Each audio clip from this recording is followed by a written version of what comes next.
피고인들 최후 변론 듣도록 하겠습니다. 먼저 윤석열 피고인. 존경하는 재판장님, 그리고 재판부 판사님, 1년 가까운 긴 시간 공정하고 현명한 소송 지휘로 충실한 심리를 해주셔서 깊이 감사드립니다. 불과 몇 시간의 계엄, 아마 근현대사에서 가장 짧은 계엄일 텐데 이것을 내란으로 몰아서 국내 모든 수사기관들이 달려들어 수사를 했고 또 초대형 특검까지 만들어서 수사를 했습니다. 임무에 충실했던 수많은 공직자들이 마구제비로 입건되고 또 구속도 되고 또 무리한 기소도 남발됐습니다. 현대 문명 국가에 이런 역사가 있었나 싶습니다. 숙청과 탄압으로 상징되는 광란의 칼춤 속에서도 법과 원칙에 따라 중심을 잡고 재판을 이끌어 주신 재판부의 노고에 경의를 표합니다. 어느 방송인은 방송으로 전국에 전 세계에 시작한다고 알리고 2-3시간 만에 국회가 그만두는 내란을 보셨습니까? 총알 없는 빈총 들고 하는 내란 보셨습니까? 라고 말했습니다. 이 말이 지난 1년간 이 나라를 휩쓴 광풍의 허상을 상징적으로 보여준다고 생각합니다.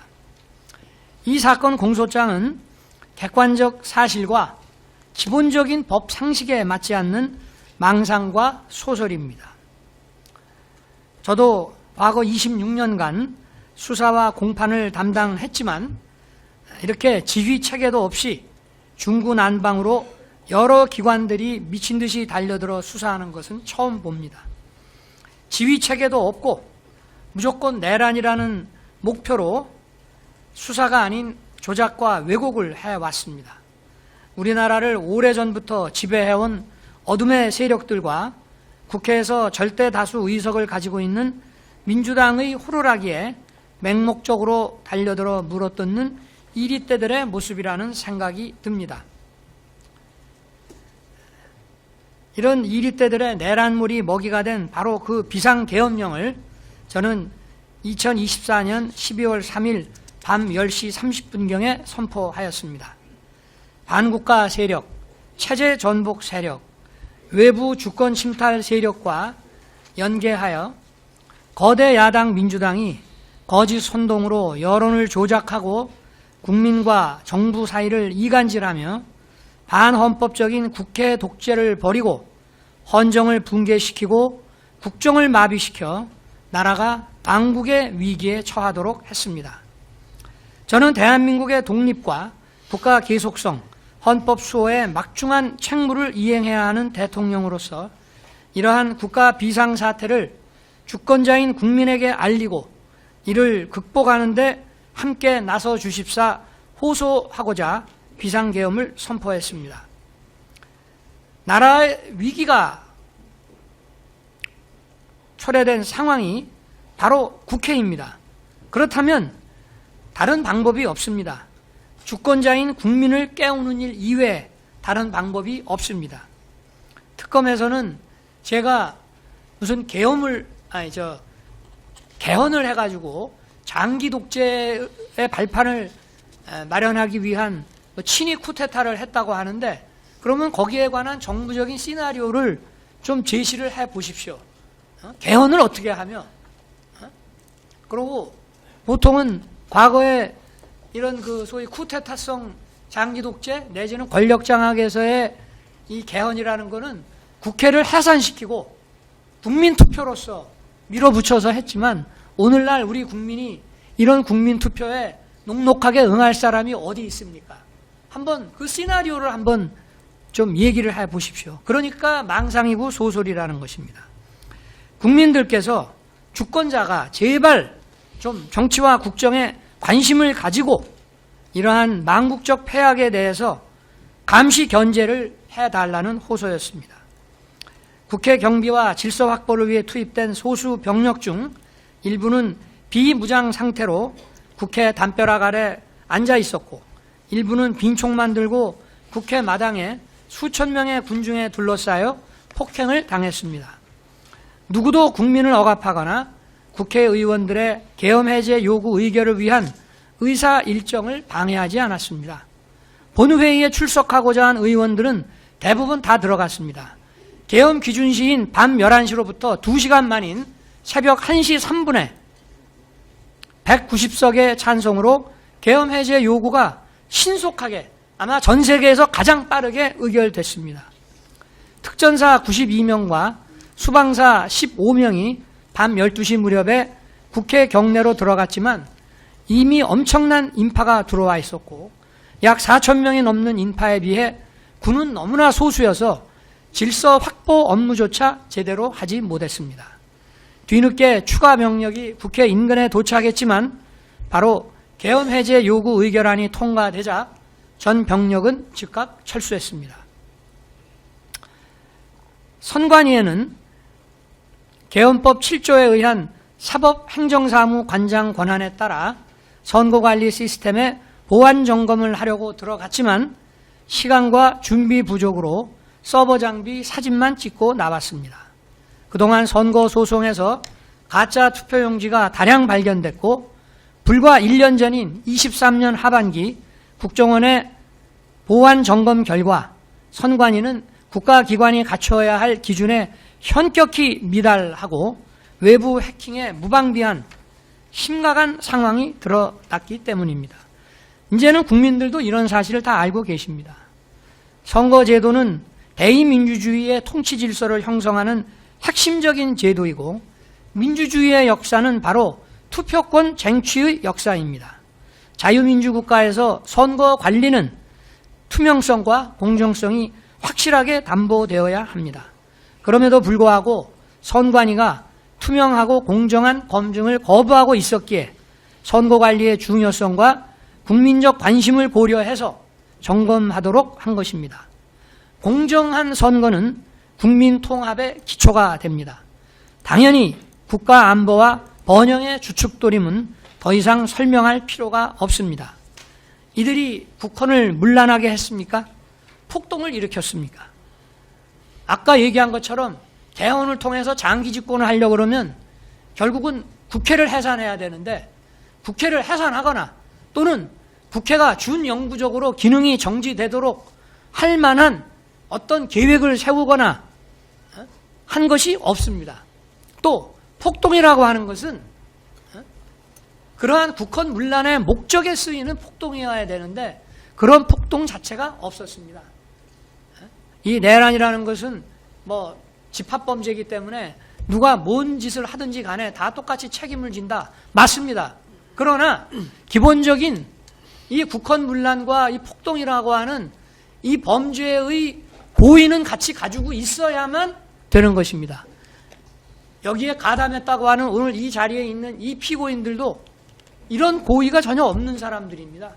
국헌 문란의 고의도 없고 뭐 초과 그 주관적 요소라는 목적도 없을 뿐 아니라 폭동한다는 의식도 없는 사람들입니다. 예를 들어서 어느 장군이 반란을 일으켜서 권력을 잡고 국토를 참전하고 정권을 잡겠다고 하는데 그 장군을 쫓는 군인들이나 민간인들이 있다면은 그 사람들은 거기에 다 가담한 사람들이라고 봐야죠.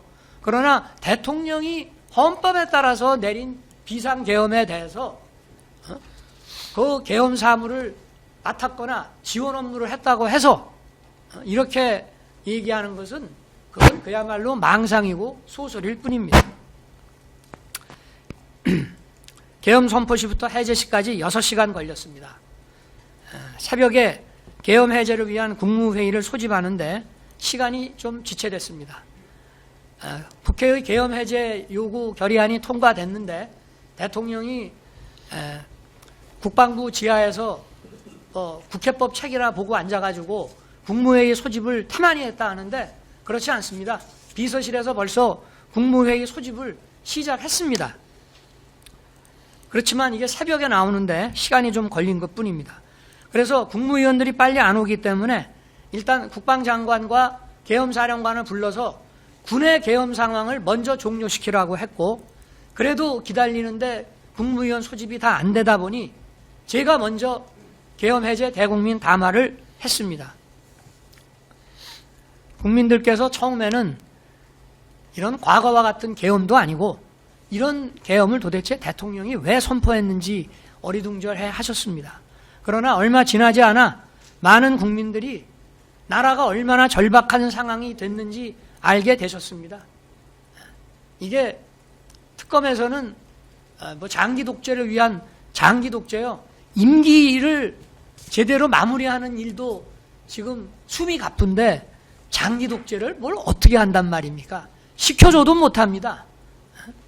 그런데 나라가 얼마나 절박했는지 국민이 아주 안온한 상태에 있었다는데 그렇게 생각하니까 바로 이 탄핵과 내란 무리에 찬성하면서 이렇게 적극적으로 수사도 하는 거 아니겠습니까? 제가 탄핵 심판에 임하게 됐습니다마는 언론의 이런 편향적인 보도에도 불구하고 과반수 이상의 국민이 탄핵에 반대하셨습니다. 계엄 선포의 불가피성에 공감했기 때문입니다.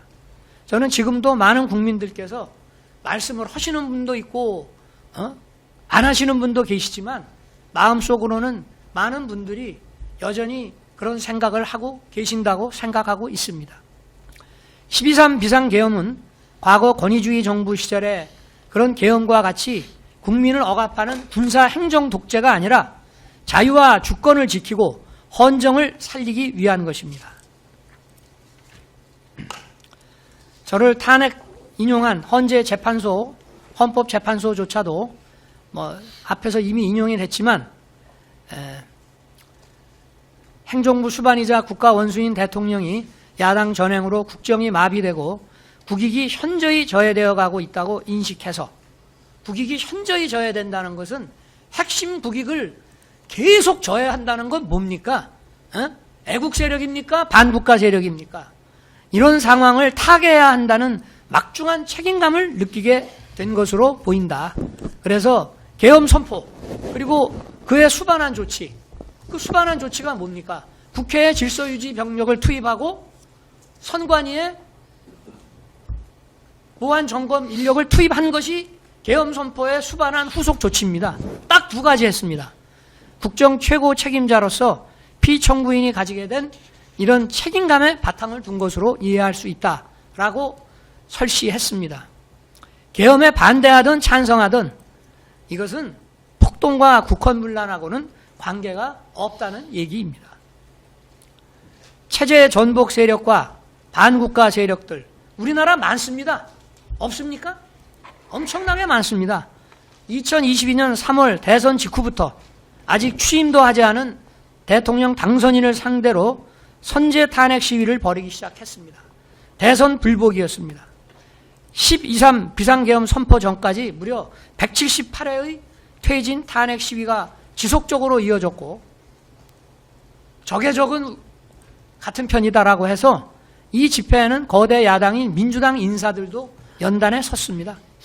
단순한 일부 반정부 시위가 아니고 제도권과 연계된 조직적인 퇴진 탄핵 시위였던 것입니다. 간첩단 사건에서도 간첩들은 이건 간첩단 사건 수사에서 한두 군데 나오는 것이 아니고요. 수원 사건이며 충북 사건이며 창원 사건이며 모든 간첩단 사건에서 다 등장하는 겁니다. 자유민주주의와 한미동맹에 충실한 윤석열 정부를 수단 방법 가리지 말고 흔들고 마비시키라는 지령을 받고 있었고 이러한 북한 지령 226국이라고도 하고 통전부라고도 하죠.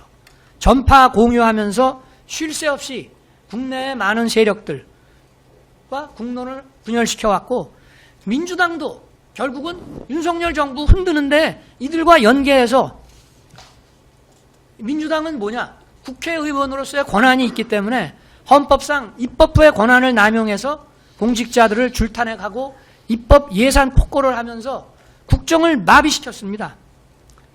선출된 정부 국정과제 이행에 필요한 입법의 발목을 잡아 일할 수 없게 만든 거 22년도에 아까도 설명했습니다마는 우리가 대선 공약과 국민이 그거 보고 찍어준 거 아닙니까? 그리고 인수위에서 만든 국정과제 그거 시행하기 위해서 법안 77개를 제출했지만 단 하나도 통과시켜주지 않았습니다. 이거는 우리 헌정사에 유례가 없는 것입니다. 이것뿐만이 아닙니다. 그 이후부터 자유민주주의와 시장경제라는 헌법질서, 우리 안보와 경제의 주춧돌인 한미동맹, 북핵 위협에 대응하기 위한 한미일 안보협력에 충실하게 매진하는 정부를 거대 야당이 아까 말한 그런 체제전복 세력, 반국가 세력들과 손을 잡고 국회의 헌법상 권한을 남용함으로써 식물정부로 만들어 갔습니다. 우리가 일본이 좋아서 일본하고 손잡은 줄 아십니까? 에? 북한의 핵미사일 위협에 대응하기 위해서 한국과 일본, 한미일 간의 해군 공군 협력은 불가피한 것입니다.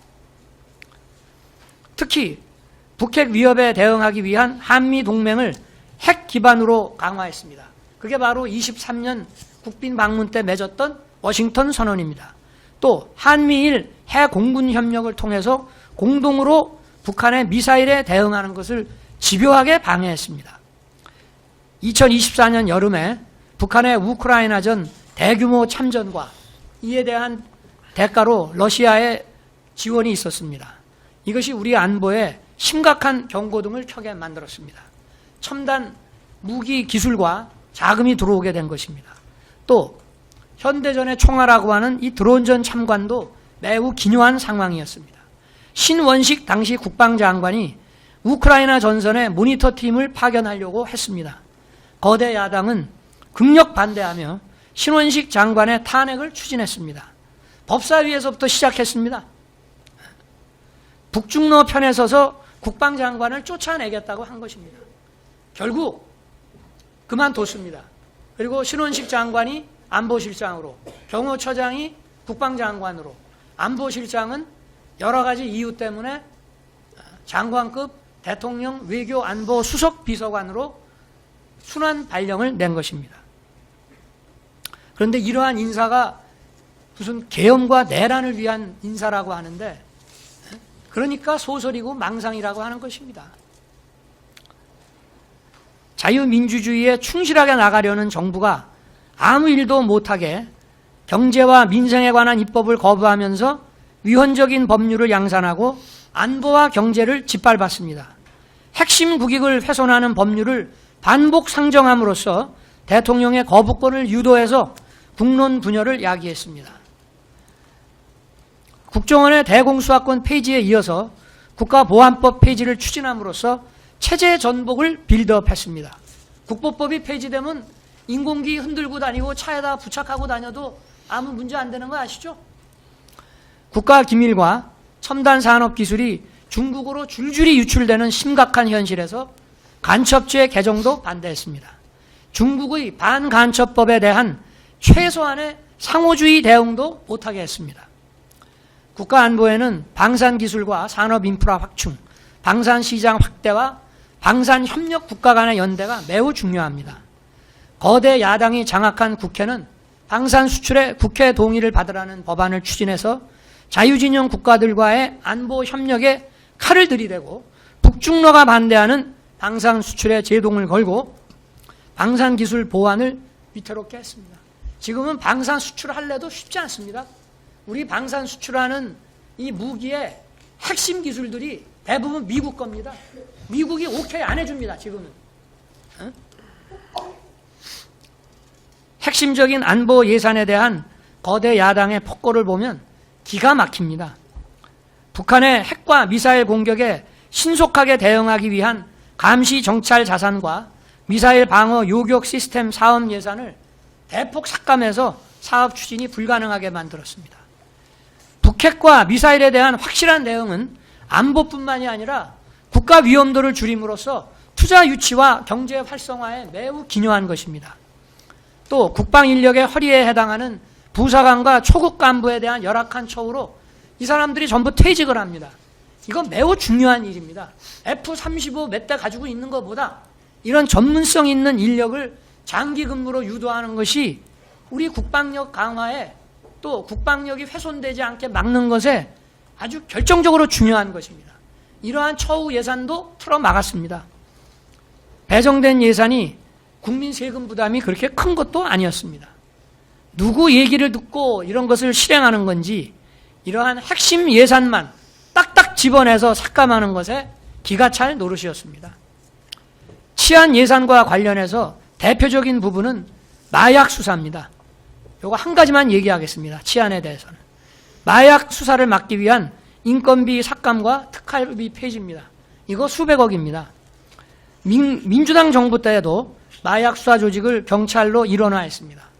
이 마약 수사는 관록과 실력 있는 검찰의 마약 수사 조직, 여기 뭐 과거에 검찰 강력부에 계시던 분도 있습니다만은 이 마약 수사 조직이 엄청난 관록을 가지고 있었는데 이거 전부 폐지하더니 이번에는 아예 경찰 수사 예산까지 삭감했습니다.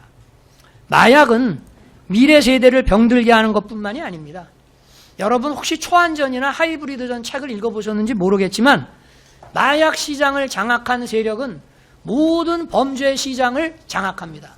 그래서 초안전이나 하이브리드전의 대상 국가의 정치, 경제, 사회를 장악하게 됩니다. 오늘날 이 수단 방법을 가리지 않는 이 부도덕한 초안전, 하이브리드, 비전투 전략 전술에서 바로 이 마약전에 대한 국가적 대응이 얼마나 중요한 건지 알면서도 일부러 무시하고 있는 것입니다. 왜 민주당은 마약 대응에 이토록 소극적이고 움츠러드는지 이해할 수가 없습니다.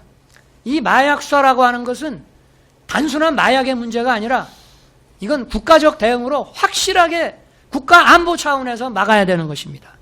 그러면 이게 도대체 어느 나라 정당이고 어느 나라 국회입니까? 검찰 수사권과 수사활동비 폐지와 아울러서 부패와 금융 사기 사건을 전문성이 부족한 기관에 몽땅 넘기고 반대 세력과 정적을 탄압하기 위해서는 초대형 특검을 만들어서 천문학적인 혈세를 쏟아붓고 토끼머리식 수사와 소설로서 여론선동에 열중하고 있습니다. 우리 정부 당시에 공직자 줄탄핵은 22건이 발의돼서 일부는 사퇴하고 일부는 소추돼서 직무정지가 됐습니다. 탄핵 심판에는 보통 6개월에서 9개월, 길게는 1년 넘게 걸리는 경우도 있습니다. 후임자 사퇴를 해도 후임자 선정, 인사검증, 청문뿐만이 아니라 조직 장악하는데 그 다음에 해당 기관 직원들도 새로운 업무 방침에 적응해야 되고 어마어마한 기회비용이 들고 행정이 마비됩니다. 검사들 탄핵도 많이 했죠. 이거 위축돼서 이런 수사사법 업무하기 어렵습니다.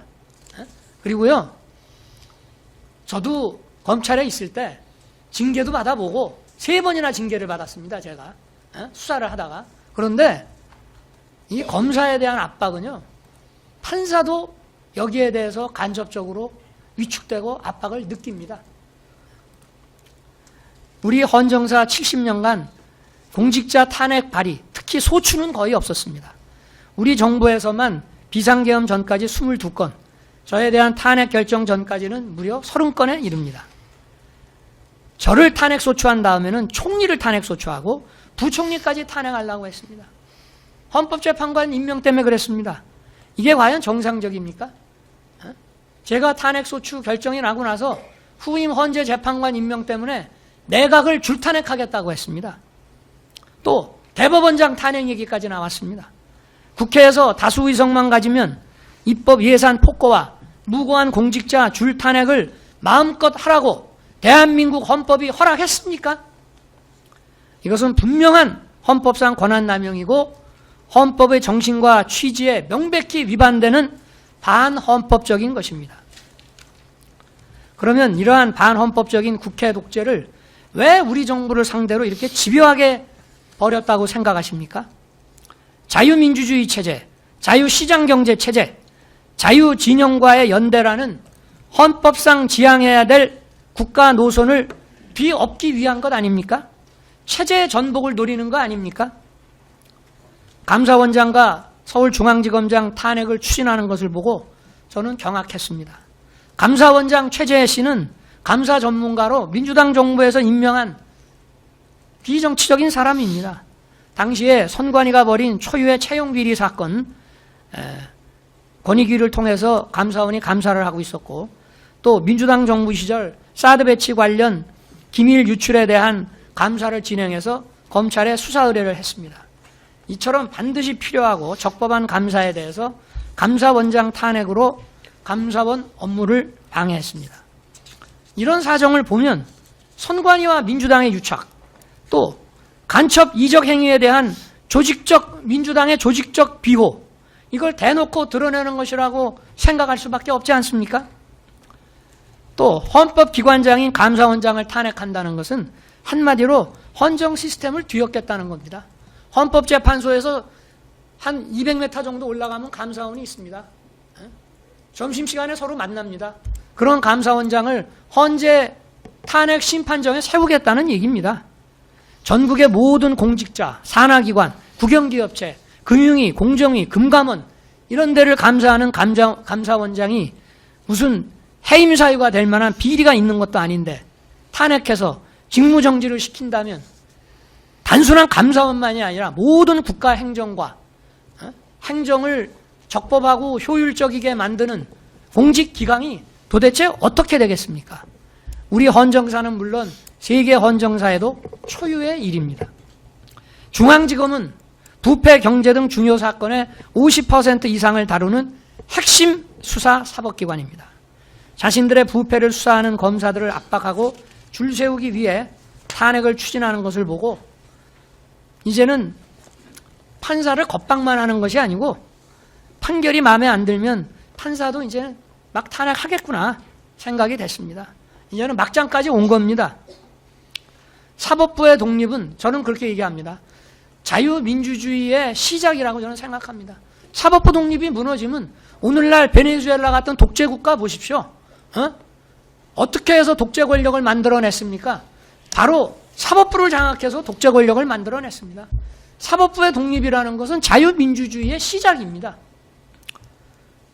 저는 검찰에 있을 때도 그런 얘기 많이 했습니다. 검찰의 중립성과 독립이 완벽히 보장된다면 자유민주주의의 완성이고 사법부의 독립은 자유민주주의의 시작이라고. 그런데 탄핵 소추권을 가지고 이런 칼춤을 추고 헌정을 무너뜨리겠다는 것입니다. 우리 대한민국 자유민주주의 헌법은 이런 국회, 이런 의회주의를 허용하고 있지 않습니다. 저는 민주당에서 감사원장과 중앙지검장 탄핵을 추진하는 것을 보고 그때까지는 22년부터 꾹 참아왔습니다. 참아왔고 국회에 가서 모욕적인 대우를 받더라도 참고 가서 예산안 설명도 하고 대국회 연설도 하고 이렇게 했습니다. 들어오지 않는 경우도 많았습니다. 그렇지만 이런 망국적인 국회 독재에 이제는 주권자인 국민을 상대로 비상벨 울릴 수밖에 없다고 생각합니다. 어떻게 가만히 있습니까? 분기별로 하는 식의 대국민 담화? 대국민 담화 그 후에도 많이 했습니다. 계엄 선포한 이후에도. 네. 자유민주주의와 공화제가 바탕이 된 헌법 질서가 붕괴되고 외교, 안보, 경제, 미래투자, 공직기강, 법집행, 수사, 사법 이런 모든 국가 기능의 정상적 수행이 현저히 위태로워진 이런 상황은 과거 우리나라에서 선포된 비전시 계엄 중 가장 위중한 국가 비상사태라고 저는 판단했습니다. 가끔 이번 재판에서도 군인들 불러다 놓고 특검에서 이게 전시나 내전 상태가 아닌데 계엄이 맞다고 생각하세요? 라는 이런 어리석은 질문들을 합니다. 근데 우리나라 역사상 계엄은 전시보다 비전시 계엄이 훨씬 많았습니다. 다만 국가 비상사태를 초래한 원인이 바로 국회였습니다. 거대 야당이 지배하는 바로 이 국회였기 때문에 이런 대의제의 폐악과 독재를 주권자인 국민에게 알리고 호소하고 깨우는 것 이외에는 할 수 있는 다른 방법이 없습니다. 개헌을 해가지고 장기 독재를 한다고요?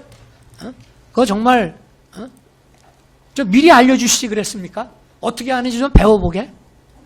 저는 그런 생각 해본 적도 없고 우리나라 국민들이 그런 거에 넘어갈 사람도 아니고 우리나라 군이나 경찰이나 그런 거에 휘둘릴 사람도 없습니다. 제가 대통령을 3년 가까이 하면서 군도 지휘하고 경찰도 지휘하고 다 해봤고 그 안에는 벌써 사고방식과 정치 진영이 딱 반반으로 나눠져 있기 때문에 대통령이 지시한다고 물불 안 가리고 할 수도 없습니다. 저는 24년 11월 말경에 김용현 국방장관을 한남동 대통령 관저로 오게 했습니다. 감사원장 탄핵에 대해서 얘기를 하면서 거대 야당이 헌법상 권한을 남용해서 헌정 질서를 무너뜨리고 국정을 마비시키며 나라가 이제 망국의 위기 상황이 됐다. 과거 비전시 계엄이 내려진 소위 6.3 사태, 64년 한일회담 반대 시에 그 다음에 소위 우리가 유신이라고 얘기하는 미중 대땅뜨와 미군 철수에, 주한미군 철수에 따른 당시 2개 사단에서 1개 사단이 닉슨에 의해서 철수됐습니다. 그래서 72년 11.7 특별선언, 그 다음에 79년 10월 26일 박정희 대통령의 급서와 같은 상황보다 지금의 이 상황이 더 심각한 위기 상황이 됐음을 이야기했습니다. 단순히 야당이 정쟁에 의해서만 한 것 같으면은 그냥 참죠. 내가 능력이 부족해서 그런 모양이다.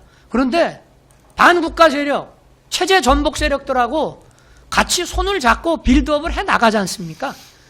이게 아무리 싸우더라도 국경 바깥에서는 서로 손을 잡아야 된다고 합니다. 아무리 정쟁을 해도 핵심 국익에 대해서는 같이 가야 되는데 핵심 국익까지 반국가 세력들하고 한편이 돼서 윤석열 정부 흔드는 데는 우리도 이해관계가 같다. 그리고 실제 또 얼마나 침투해 있는지도 알 수도 없습니다. 뭐 야당을 다 반국가 세력으로 보느냐? 그거는 저도 모릅니다. 증거가 없어서. 그러나 해온 행동을 보면 그들과 손잡고 연계하고 힘을 합친 것 한두 번이 아니다 이 말입니다.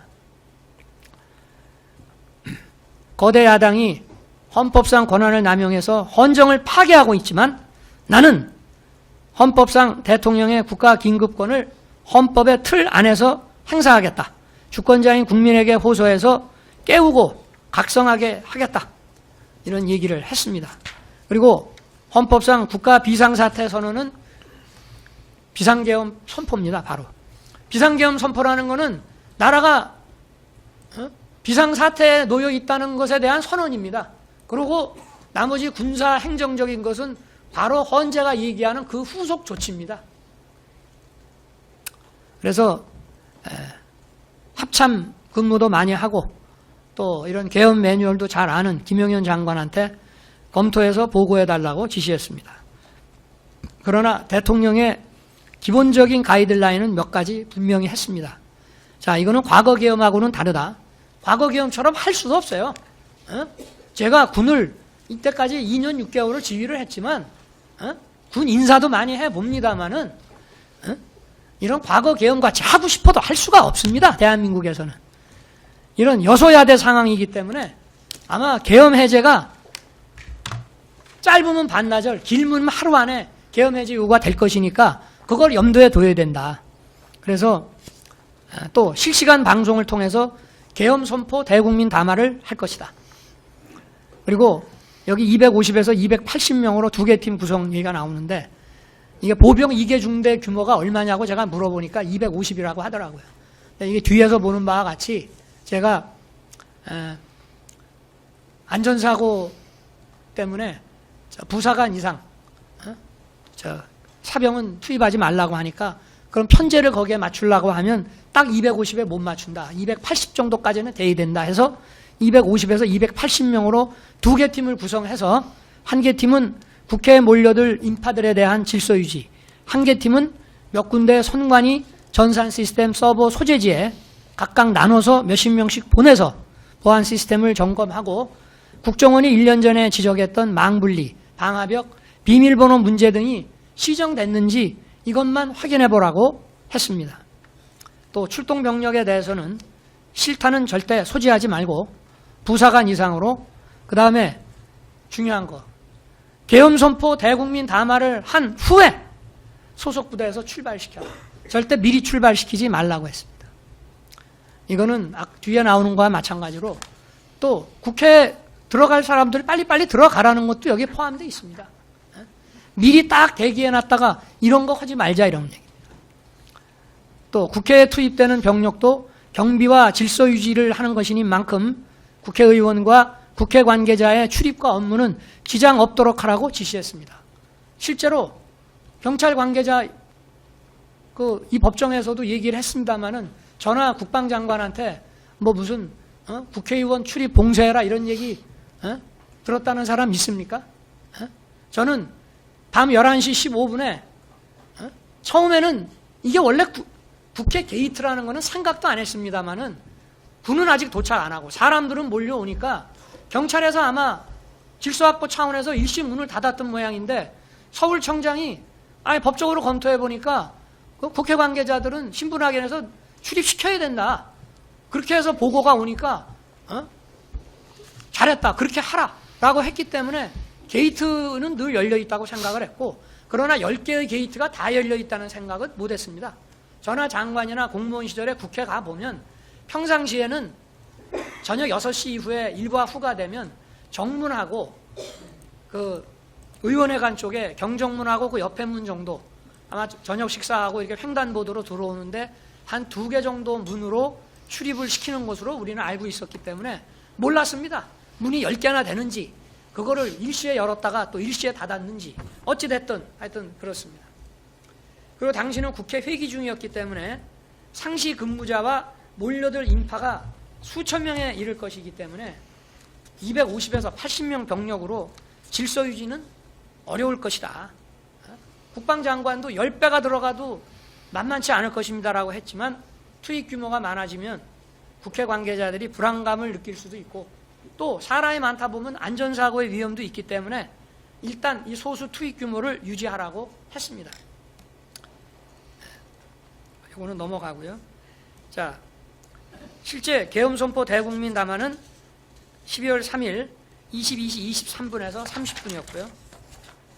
또 계엄선포 기준시는 23시 00이고 밤 11시고요. 군이 국회에 도착한 시간은 거의 밤 12시 돼서입니다. 또 출동한 병력은 특전사 92명, 수방사 40명 정도였습니다. 특전사 77명은 국회 마당에 나머지 15명은 본관으로 들어갔습니다. 그러나 본관도 뭘 봉쇄해서 의원들을 못 들어오게 봉쇄하는 것이 아니고 거기 있는 불법적으로 들어간 사람들 가려서 분별을 해서 출입시킬 사람과 막을 사람을 통제하기 위한 것이었습니다. 그러나 그런 임무 자체를 못했습니다. 그 안에 사람은 수백 명이 있지 국회 본관 건물도 지하 1층에 지상 7층입니다. 거기 아마 들어가 있는 인원이 1000명도 넘을걸요. 거기 방이 몇 개입니까? 아무것도 못했습니다. 또 수방사 15명이 들어갔는데 아예 총도 내려놓고 완전 비무장 상태로 7번 출입문으로 해서 들어갔다고 합니다. 저 이거 수방사령관한테 00시 32분에 제가 보고 받았습니다. 그리고 추가 투입된 병력도 계엄 해제 요구 의결 거의 다 돼가지고 국회 뒤편에 도착했다가 다 철수했습니다. 계엄 해제 전까지는 들어간 국회 경내로 진입한 인원이 얼마 되지를 않습니다. 이게 무슨 폭동이 되고 이게 무슨 국회를 셧다운 시키거나 준영구적으로 국회의 기능을 정지시켜가지고 그러니까 망상이라고 하는 겁니다. 국회 마당에 있던 특전사 대원 77명은 민간인과 충돌 금지 지침에 따라서 질서 유지는커녕 시민들로부터 폭행당하면서 자리 유지하기도 버거웠고 아마 그 영상에서 보셨을 겁니다. 나중에 철수할 때 시민들한테 공손하게 인사하고 철수했고요. 또 본관에 들어간 15명도 그냥 도망 다니기 바빴고 수방사 병력은 아예 민간인과 접촉이 없었습니다. 또 여론조사 꽃과 민주당사도 선관위와 연계해서 확인할 게 있어서 좀 군이 가는 게 좋겠다는 건의가 있었지만 민간기관은 절대 안 된다. 추가 병력 운영하지 말라고 해서 김영현 장관이 제 지시를 이행하고 여기에는 군이 투입되지 않았습니다. 여기 아까 보면은 무슨 계엄 포고령 얘기를 하는데요. 김영현 장관이 어쨌든 관저에 와서 대국민 담화문 작성해오고 또 포고령 만들어 왔습니다. 거의 고치지 않았습니다. 눈에 딱 띄는 통금만 제가 웃으면서 지웠고요. 이것도 보려고 그러면 시간이 많이 걸리는데, 저도 사실 주말에 저 공주 민생 토론회와 또 계엄 선포날 있었던 키르기스탄 대통령 공식 방한 때문에 읽고 숙독해야 될 서류들이 너무 많았습니다. 그리고 포고령이라는 거는 상위법에 위반되면 그냥 그 자체가 효력이 없어요. 그리고 저는 계엄 포고령이 반나절이나 하루면은 바로 계엄이 해제될 것으로 당연히 생각을 하고 있었기 때문에 이거 시행될 리도 없는 거라고 생각을 했고, 나중에 경찰에서 그 게이트 차단하는데 이거를 참조했다고 하는데, 참 이게 아무리 그래도 포고령이라는 거는 국회 계엄 해제를 의결할 수 있는 국회의원에 관해서는 포고령에서 뭐라고 정해도 그거 다 무효입니다. 그런데 하여튼 그런 참 웃지 못할 일이 있기는 했습니다만은, 사실 국민의힘의 90명은 아예 안 들어갔고요. 210명 중에 190명이 순식간에 들어가서 2시간도 안 돼서 들어간 시간으로 따져보면 2시간도 안 돼서 계엄 해제 190명이 표결했습니다. 또 국무회의는 주례 국무회의처럼 하게 되면 어차피 알려지게 되고, 알려지면 혼란이 야기되면 또 병력 투입을 더 해야 될 수가 있기 때문에 병력 투입을 또 더 할 수도 없습니다. 그래서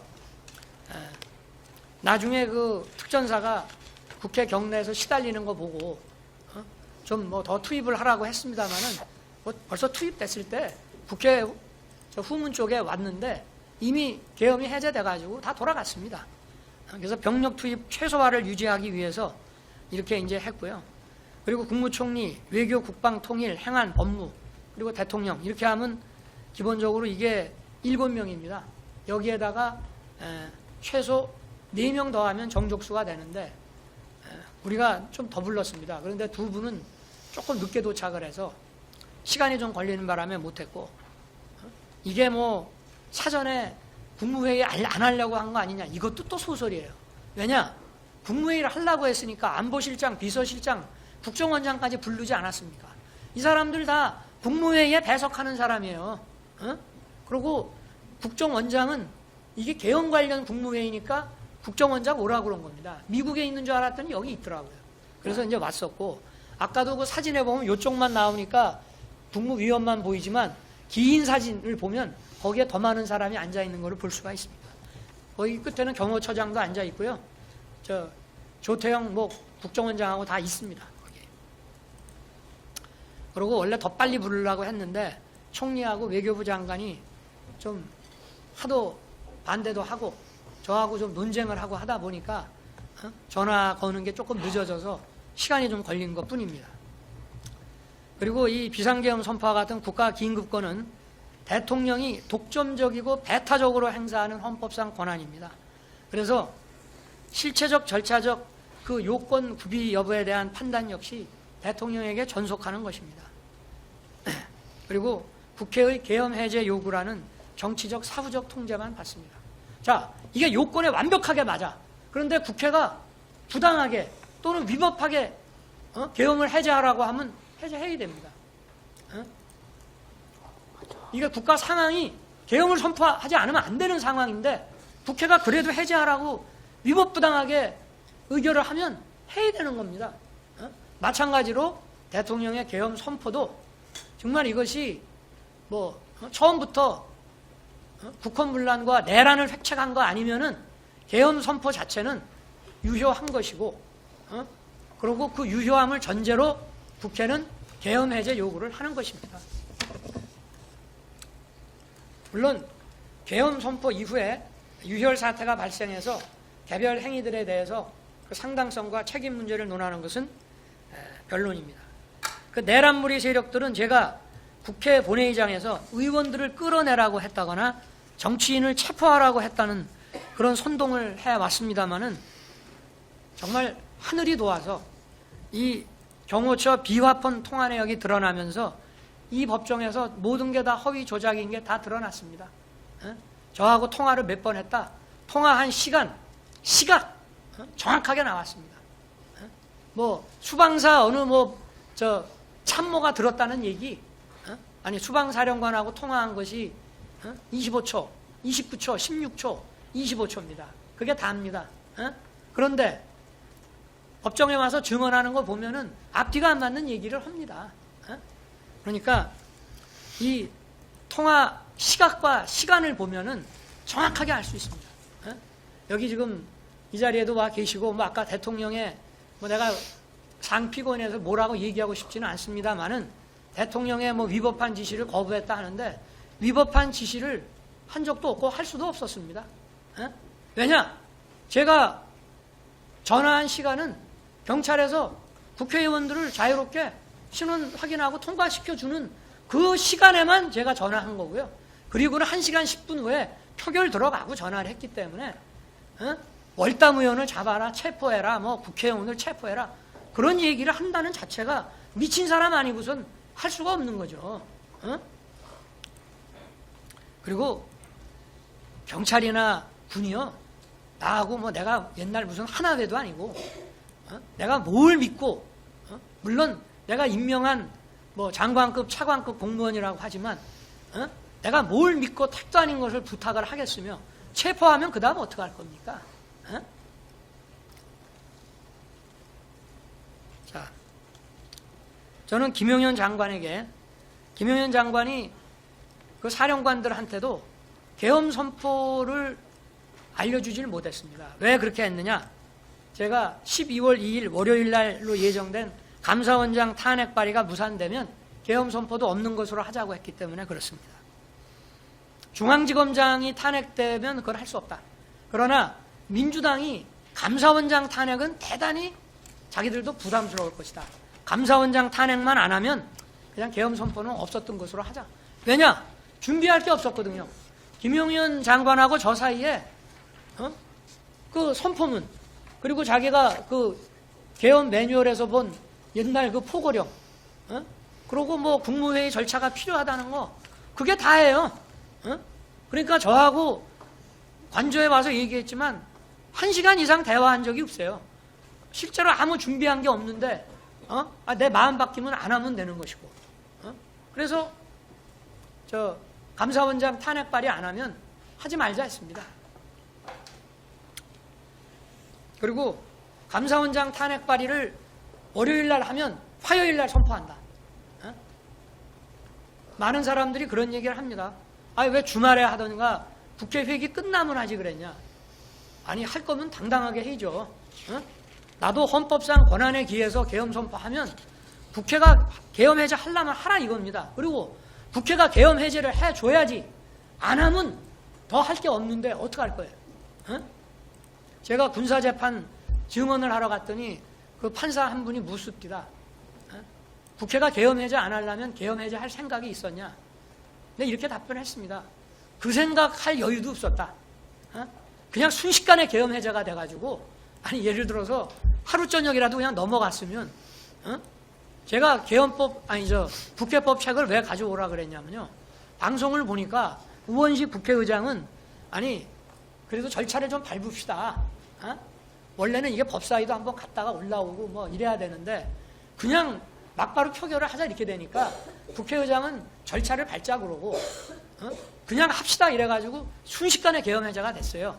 그래서 제가 계엄 해제 선포를 하려 그러면은 국회의 그 해제 요구가 다소 절차 미비는 있지만 수용하겠다고 말을 해야 될지, 아니면 그런 거 없이 그냥 해야 될지, 그거를 좀 보려고 국방부에서 국회법을 가져오라 했더니 국방부에는 국회법이 없는지 그 책 찾아오는데 시간이 좀 걸립니다. 그래서 그냥 사무실에 가서 민정수석한테 얘기를 했더니 민정수석이 금방 검토를 해갖고 와서 절차에 하자는 있습니다만은 그런 얘기 하지 말고 그냥 수용하는 거로 하시죠. 그래서 그러면 담화문을 직접 써라. 그렇게 해서 이제 하게 된 것입니다. 네. 네네. 빨리 좀 하겠습니다. 아마 김용현 장관은 저의 그 계엄 선포 대국민 담화 직전 또는 직후에 국회 출동할 특전사, 수방사 또 선관위에 갈 방첩사령관에게 계엄 얘기를 아마 그때 한 것으로 생각이 됩니다. 그러다 보니 사령관들은 그 전에 부하들에게 계엄과 관련한 준비나 지시를 할 수가 없었습니다. 방첩사는 장병들이 휴가 또는 퇴근했다가 언론을 통해서 담화문을 시청하고 부대에 복귀해서 밤 12시가 돼도 간부들의 부대 복귀가 제대로 이루어지질 않았습니다. 수방사는, 여기 특전사는 전부 간부 위주입니다. 부사관 이상이고요. 수방사는 장병하고 부사관 이상이 섞여 있는데 부사관 이상은 또 대부분 퇴근을 합니다. 그러니까 소집을 해야 되는데 소집에 늦어지니까 야간 당직 근무자 위주로 소수만 편성해가지고 통상의 수도권 주요 공공시설 경비 방호 임무만 줘가지고 국회로 갔습니다. 특전사도 707 부대는 원래 헬기로 많이 이동을 하는 모양이에요. 그래서 또 헬기로 훈련도 하고 하는 모양인데 그 운항 승인을 수방사가 한창 안 내줘가지고 또 시간이 지체됐습니다. 이렇게 각 부대 사이에도 사전에 소통이 전혀 없었습니다. 왜냐? 준비를 하나도 안 했기 때문입니다. 이 내란몰이 세력들은 이런 몇 시간 계엄, 이런 대국민 메시지 계엄을 친위 쿠데타라고 합니다. 친위 쿠데타를 이렇게 하는 거 보셨습니까? 여러분들 그 신군부가 하는 그거 뭐 영화 보셨죠? 그 뭐 영화가 사실하고 동기나 이런 데서 좀 차이가 있다라고 하지만 어쨌든 거기서 이런 식으로 합니까? 친위 쿠데타라는 거 어떻게 하는지 알지도 못하고 생각도 해본 적이 없습니다만은 이렇게 방송으로 언론에 알리고 또 사전에 준비 없이 야간 당직 근무자 소수만 데리고 하는 겁니까? 또 친위 쿠데타 한다면 선관위는 왜 갔습니까? 아니 사태를 아예 장악하고 나중에 가도 되는 거고 친위 쿠데타라고 하면 당분간 선거할 일도 없는데 선관위를 못 알아갔습니까? 선관위 보안 점검을 통해서 공정한 제도 개선을 추구한다는 것은 선거로 구성되는 헌법기관의 국민 신뢰를 높여서 국헌을 문란하게 하는 게 아니라 오히려 그 반대로 국헌을 더 강화하고 헌정을 지키는 거 아닙니까? 아니 상식이 있으면 생각을 해보십시오. 그래서 망상이라는 겁니다. 국민들이 각자 생계에 바쁘셔서 대놓고 얘기는 안 하지만 상식이기 때문에 다 알고 계십니다. 바보가 아닙니다. 국민들도. 경찰은 참 억울하게 됐습니다. 11월 말에 장관하고 얘기할 때부터 경찰을 투입하거나 계엄 사무에 지원 요청한다는 것은 생각도 해본 적이 없었어요. 그냥 계엄이 선포됐으니까 계엄을 선포하면 군을 최소한으로 해서 국회 질서 확보, 선관위의 보안 점검 이것만 딱 시키려고 했던 것인데 그리고 국회에 문이 뭐 10개가 있는데 열었다 닫히고 하는 것도 몰랐고 아까 얘기했지만 공무원 시절 경험으로 야간에는 아마 이런 식으로 할 것이다. 그런 정도만 생각을 했기 때문에 그런데 참 김용현 장관이 제 방에 오지 않았으면 여기 조지호 청장이나 김봉식 청장이 뭐 이런 식의 지금 어려운 상황에 처해 있지 않았을 텐데 좀 미안하게 생각합니다. 저도. 계엄 선포 당일 김용현 장관이 헐레벌떡 제 방에 왔어요. 제가 아마 저녁에 그날 이제 키르기스탄 대통령 공식 방안 다 보내고 또 내부에서 회의할 거 다 마치고 저녁 6시 넘어서 잔치국수 한 그릇 먹고 앉아 있는데 김용현 장관이 오더만요. 그러더니 투입되는 군 병력이 국회를 말합니다. 워낙 소수니까 이게 질서 유지가 어렵습니다. 국회 경내는 그러면 군이 가서 뭐 200 몇십 명이 한다 하더라도 국회 경외 바깥은 좀 경찰이 몰려오는 인파 좀 질서 유지하게 해줘야 되지 않겠습니까? 그래서 제가 경찰 출신인 경호처장 통해서 전화 연결을 해줄까 싶다가 저도 뭐 별로 할 일이 없었습니다. 이따가 뭐 총리나 이 사람들은 8시 좀 넘어서 올 것이고 그래서 그럼 나랑 같이 가자. 그러고 오랜만에 얼굴도 볼 겸 경찰청장하고 서울청장을 불렀습니다. 이 두 양반들은 내가 취임하고 여름에 취임했는데 겨울까지 저녁 한번 제가 안 먹여서 그날 저녁 주는 줄 알고 서울청장은 술 마시게 되는 줄 알고 차도 놓고 왔다는 거예요. 그렇게 가볍게 온 겁니다. 와서 아까도 10분 안 걸렸다는데 정말 용산에서 출발해서 이 두 사람들을 만나고 다시 돌아가기까지가 다 해서 1시간도 안 걸렸으니까 만난 시간이 한 10분 정도 되는 것 같습니다. 그래서 무슨 뭐 자세한 얘기할 겨를도 없었고요. 그냥 국회 바깥에 좀 처음에는 이따 상황이 생길지 모른다 하다가 나중에 이제 그래도 계엄 얘기를 좀 해주는 게 좋겠다고 해서 뭐 내가 얘기했는지 장관이 얘기했는지 모르지만 하여튼 계엄 얘기가 그 자리에서 나왔고, 그러나 상황이 생길지 모른다 했으니 계엄이 선포될지 안 될지 이 두 사람은 모르고 그날 간 거예요. 그러니까 바깥에 있다가 좀 나중에 되면 그때 가서 좀 국회 담 가까이 좀 와가지고 질서 유지를 좀 해달라. 그리고 이 사람들 보고 당신들이 국회 게이트를 열어라 닫아라 이런 얘기 한 적이 없어요. 국회 문을 닫을 생각도 못했고, 만약에 한다면은 군이 도착해서 국회 경내 질서 확보를 할 군이 만약에 필요하면 그 경정문하고 뭐 이런 것들을 좀 출입 그 통제를 하지 않을까 정도만 생각을 했습니다. 근데 확실히 경찰은 상례적으로 질서 유지라는 치안 이런 걸 하다 보니까 이제 제가 밤 11시 15분에 서울 경찰청장한테 전화를 해서 그 상황이 어떠냐 하니까 이렇게 얘기하더만요. 저는 나이가 먹어도 기억력이 아주 좋습니다. 그래서 제가 귀하폰 통화 내용 나오기 전에도 아마 우리 변호인들도 내가 누구하고 언제쯤 전화했다고 하는 그 시간 이런 게 비화폰 통화 내용 나온 거하고 횟수나 이런 게 되게 일치하는 걸 많이 보셨을 거예요. 내가 처음에 딱 전화를 하니까 조지호 청장이 약간 불만인 듯하게, 뭐냐면 이게 군의 일인데 경찰은 바깥만 지키면 되는데 아니 군이 안 오고 사람은 몰려오니까 우리가 할 수 없이 질서 유지 때문에 문을 일단 닫았다. 근데 서울청장이 김봉식 청장이 이거 법적으로 검토해 보면은 국회 관계자들은 들여보내야 된다. 그래서 들여보내고 있습니다. 라고 하길래 제가 딱 첫 마디가 이거예요. 김봉식 청장이 수사통이라 법을 잘하네. 잘하고 있네. 그렇게 하시오. 그게 다입니다. 그래 저는 끝날 때까지 그렇게 계속 간 줄 알고 있었고, 또 저는 경찰청장한테 34분까지 그 15분부터 34분까지 5번 전화했어요. 그때는 다 들어갈 때입니다. 국회 관계자들. 그런데 뭐 체포를 해라, 뭐 월담 의원을 체포해라. 웬 체포회가 그렇게 나옵니까? 국회의원 체포가 어디 누구네 집 동네 뭐 애 이름 얘기하듯이 나오는 겁니까? 그건 말도 안 되는 얘기고, 체포하면 그 다음에 어떻게 할 겁니까? 자, 뭐 여기 자세한 얘기는 그냥 넘어가겠습니다. 26페이지 넘어가고요.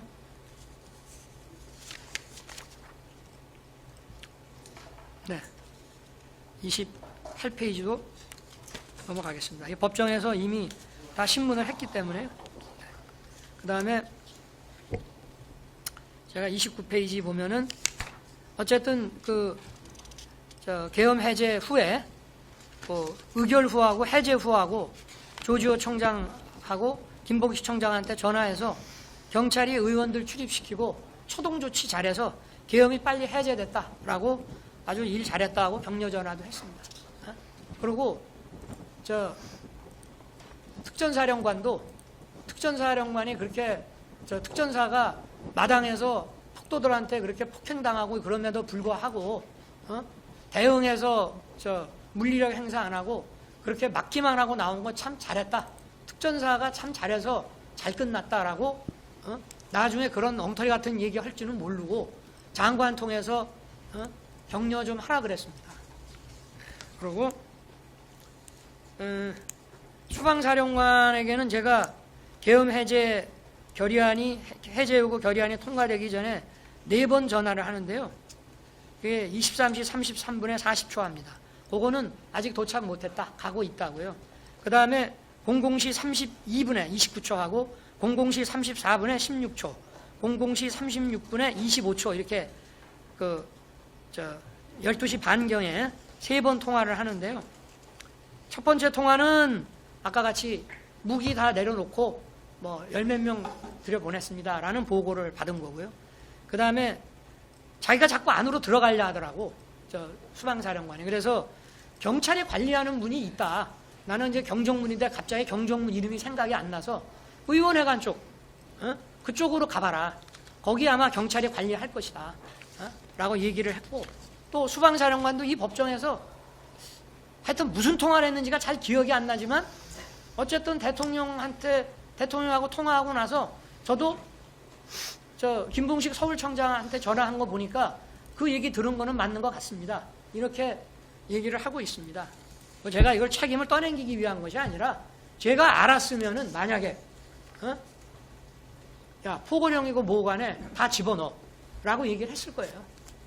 물론 뭐 210명 중에 190명이 들어갔으니 특별히 못 들어간 사람 빼놓고 대부분은 다 갔다고 봐야 되지만 어쨌든 그리고 이 법정에서도 수방사령관이 자기가 12시쯤 도착해서 보니까 막 담 넘는 사람들도 경찰이 이렇게 뒤에서 엉덩이 받쳐갖고 넘겨주더라는 겁니다. 자, 수방사령관도 이 법정에서 이런 얘기 했습니다. 당시에 언론에서 가짜 뉴스들이 막 쏟아지고 이 사람은 이렇게 증언했네, 저 사람은 저렇게 증언했네 막 들이대니까 기억이 안 나는 얘기도 막 하게 되는 것 같더라. 그런 얘기도 하고요. 또 사람들은 헌재의 탄핵 인용의 결정적인 증거가 곽종근, 홍장원의 증언, 또 한덕수 총리의 증언 이런 것을 들고 있습니다. 그런데 헌재 탄핵 심판에서 비화폰 통화 내역과 CCTV 영상이 제시됐다면은 참과 거짓의 증언들이 좀 명쾌하게 분별이 될 수 있지 않았겠나 그런 생각이 많이 아쉽습니다. 물론 헌법재판소법에도 탄핵 절차법에도 형사재판과 같이 증거 능력 있는 증거에 의해서 탄핵 재판하도록 되어 있습니다. 그런데 그렇게 안 했어요. 헌재의 논리는 탄핵은 일종의 행정 징계 절차이기 때문에 그 법 안 지켜도 된다는 겁니다. 나는 그게 무슨 논리인지 모르겠어요. 법에 엄연히 헌법재판소법에 엄연히 있는데 이 법은 안 지켜도 되는 훈시조항이라고 얘기하는 것이 어찌됐든 하여튼 뭐 단심이니까. 그런데 다른 공무원도 아니고 전체 국민이 직접 선출한 약 1800만 표를 얻어서 된 최고의 민주적 정당성을 가진 대통령을 그런 식으로 재판해서 탄핵했다는 것은 참 안타까운 일입니다. 그렇게 생각을 해보니까 왜 계엄 해제를 했는데 바로 그날부터 이런 내란몰이 수사가 이루어졌나 하고 생각을 해보니까 이게 탄핵 심판에서 이런 증거들을 박근혜 대통령 때처럼 이런 증거들을 막 던져서 끌어내리기 위한 게 아니었나 하는 생각이 나중에 시간이 가고 나서 듭니다.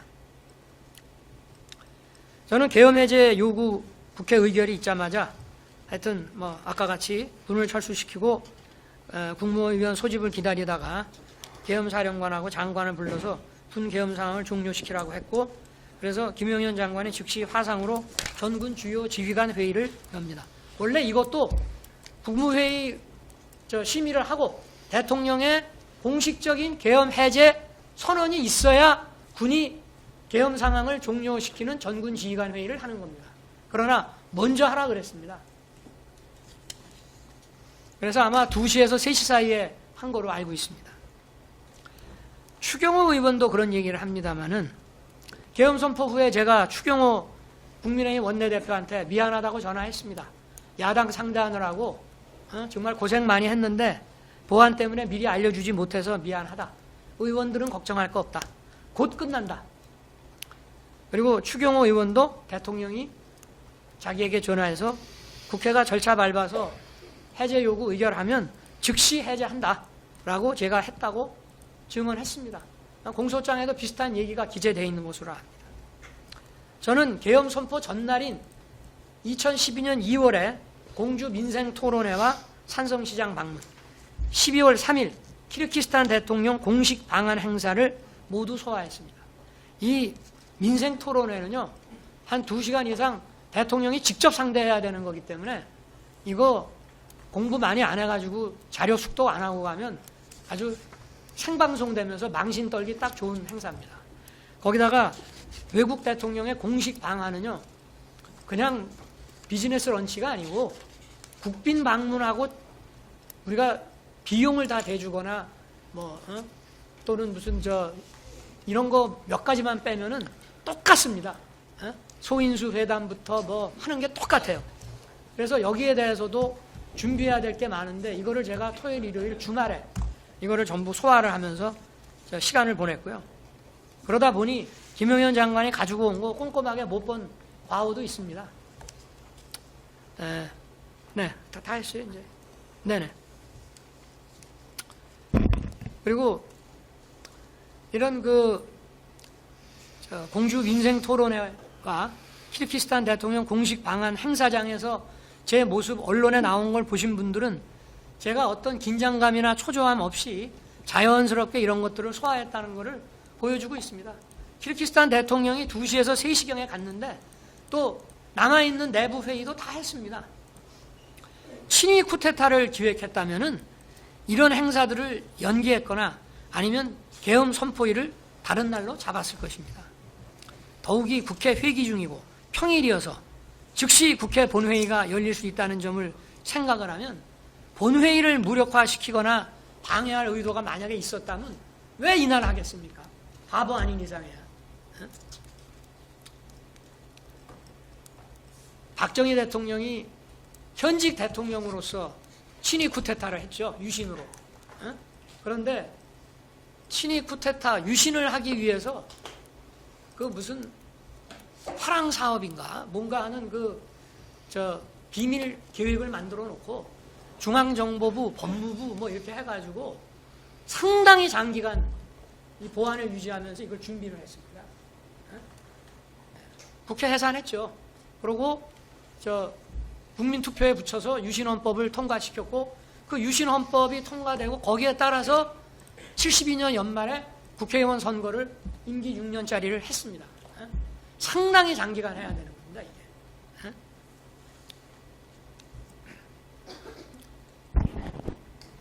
방첩사령관은 아시다시피 12월 1일부터 계엄 선포 전날인 12월 2일까지 이틀간 휴가 났습니다.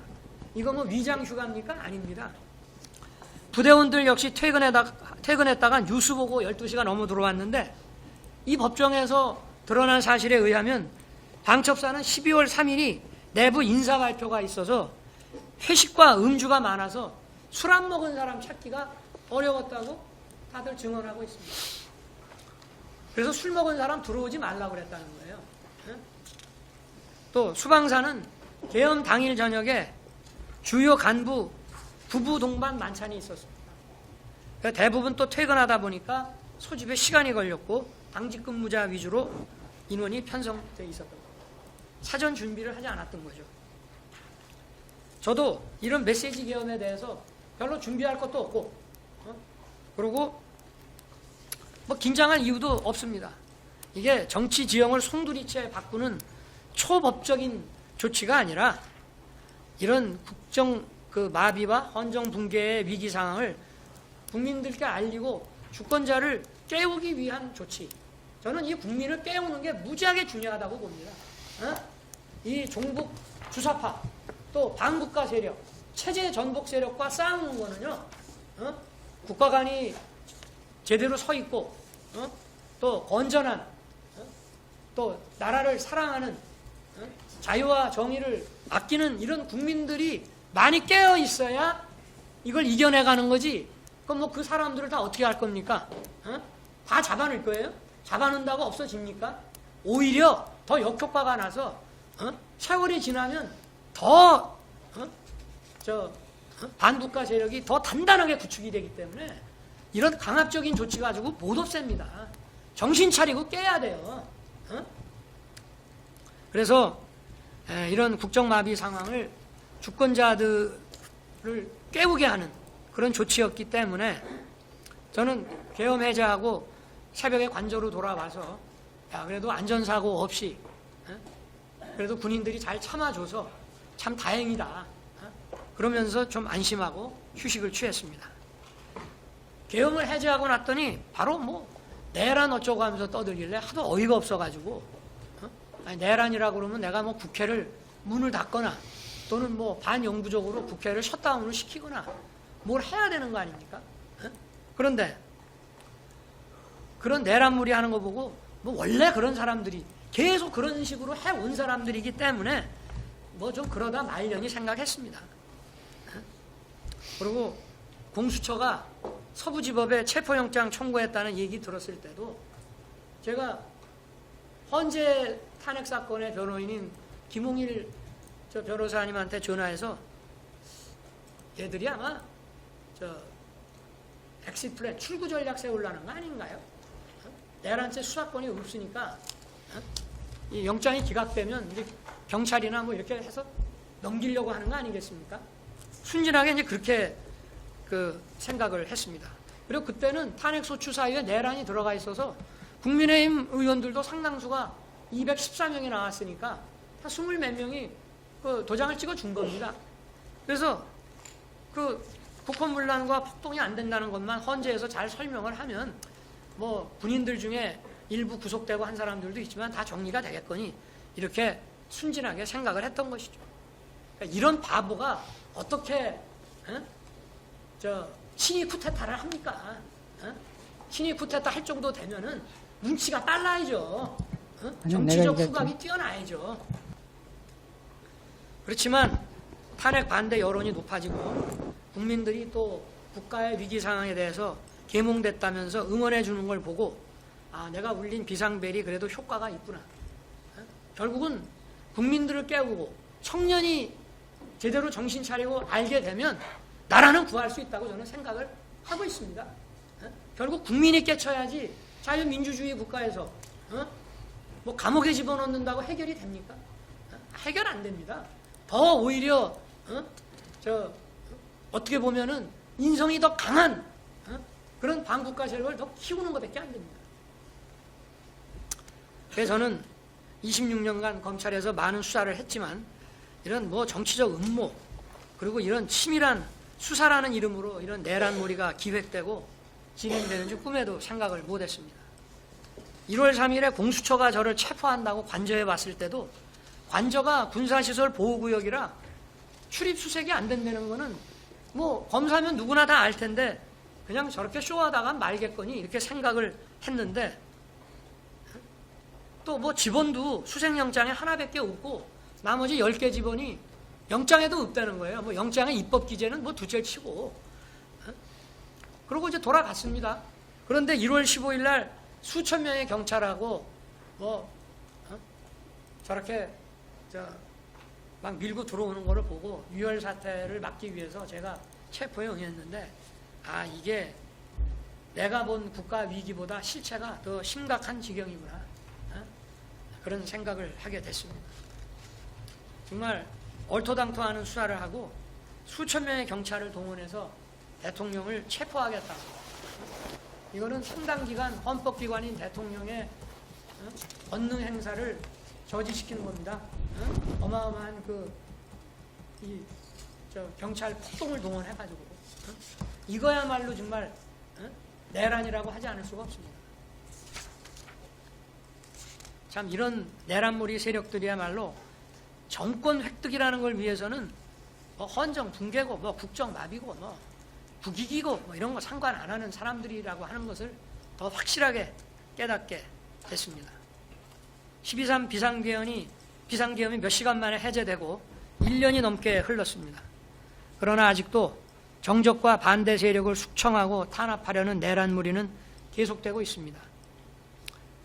민생경제 위기 경고 등이 심하게 울리고 있고 또 자유진영과의 연대 균열 등 국가 위기에는 아랑곳하지 않고 있습니다.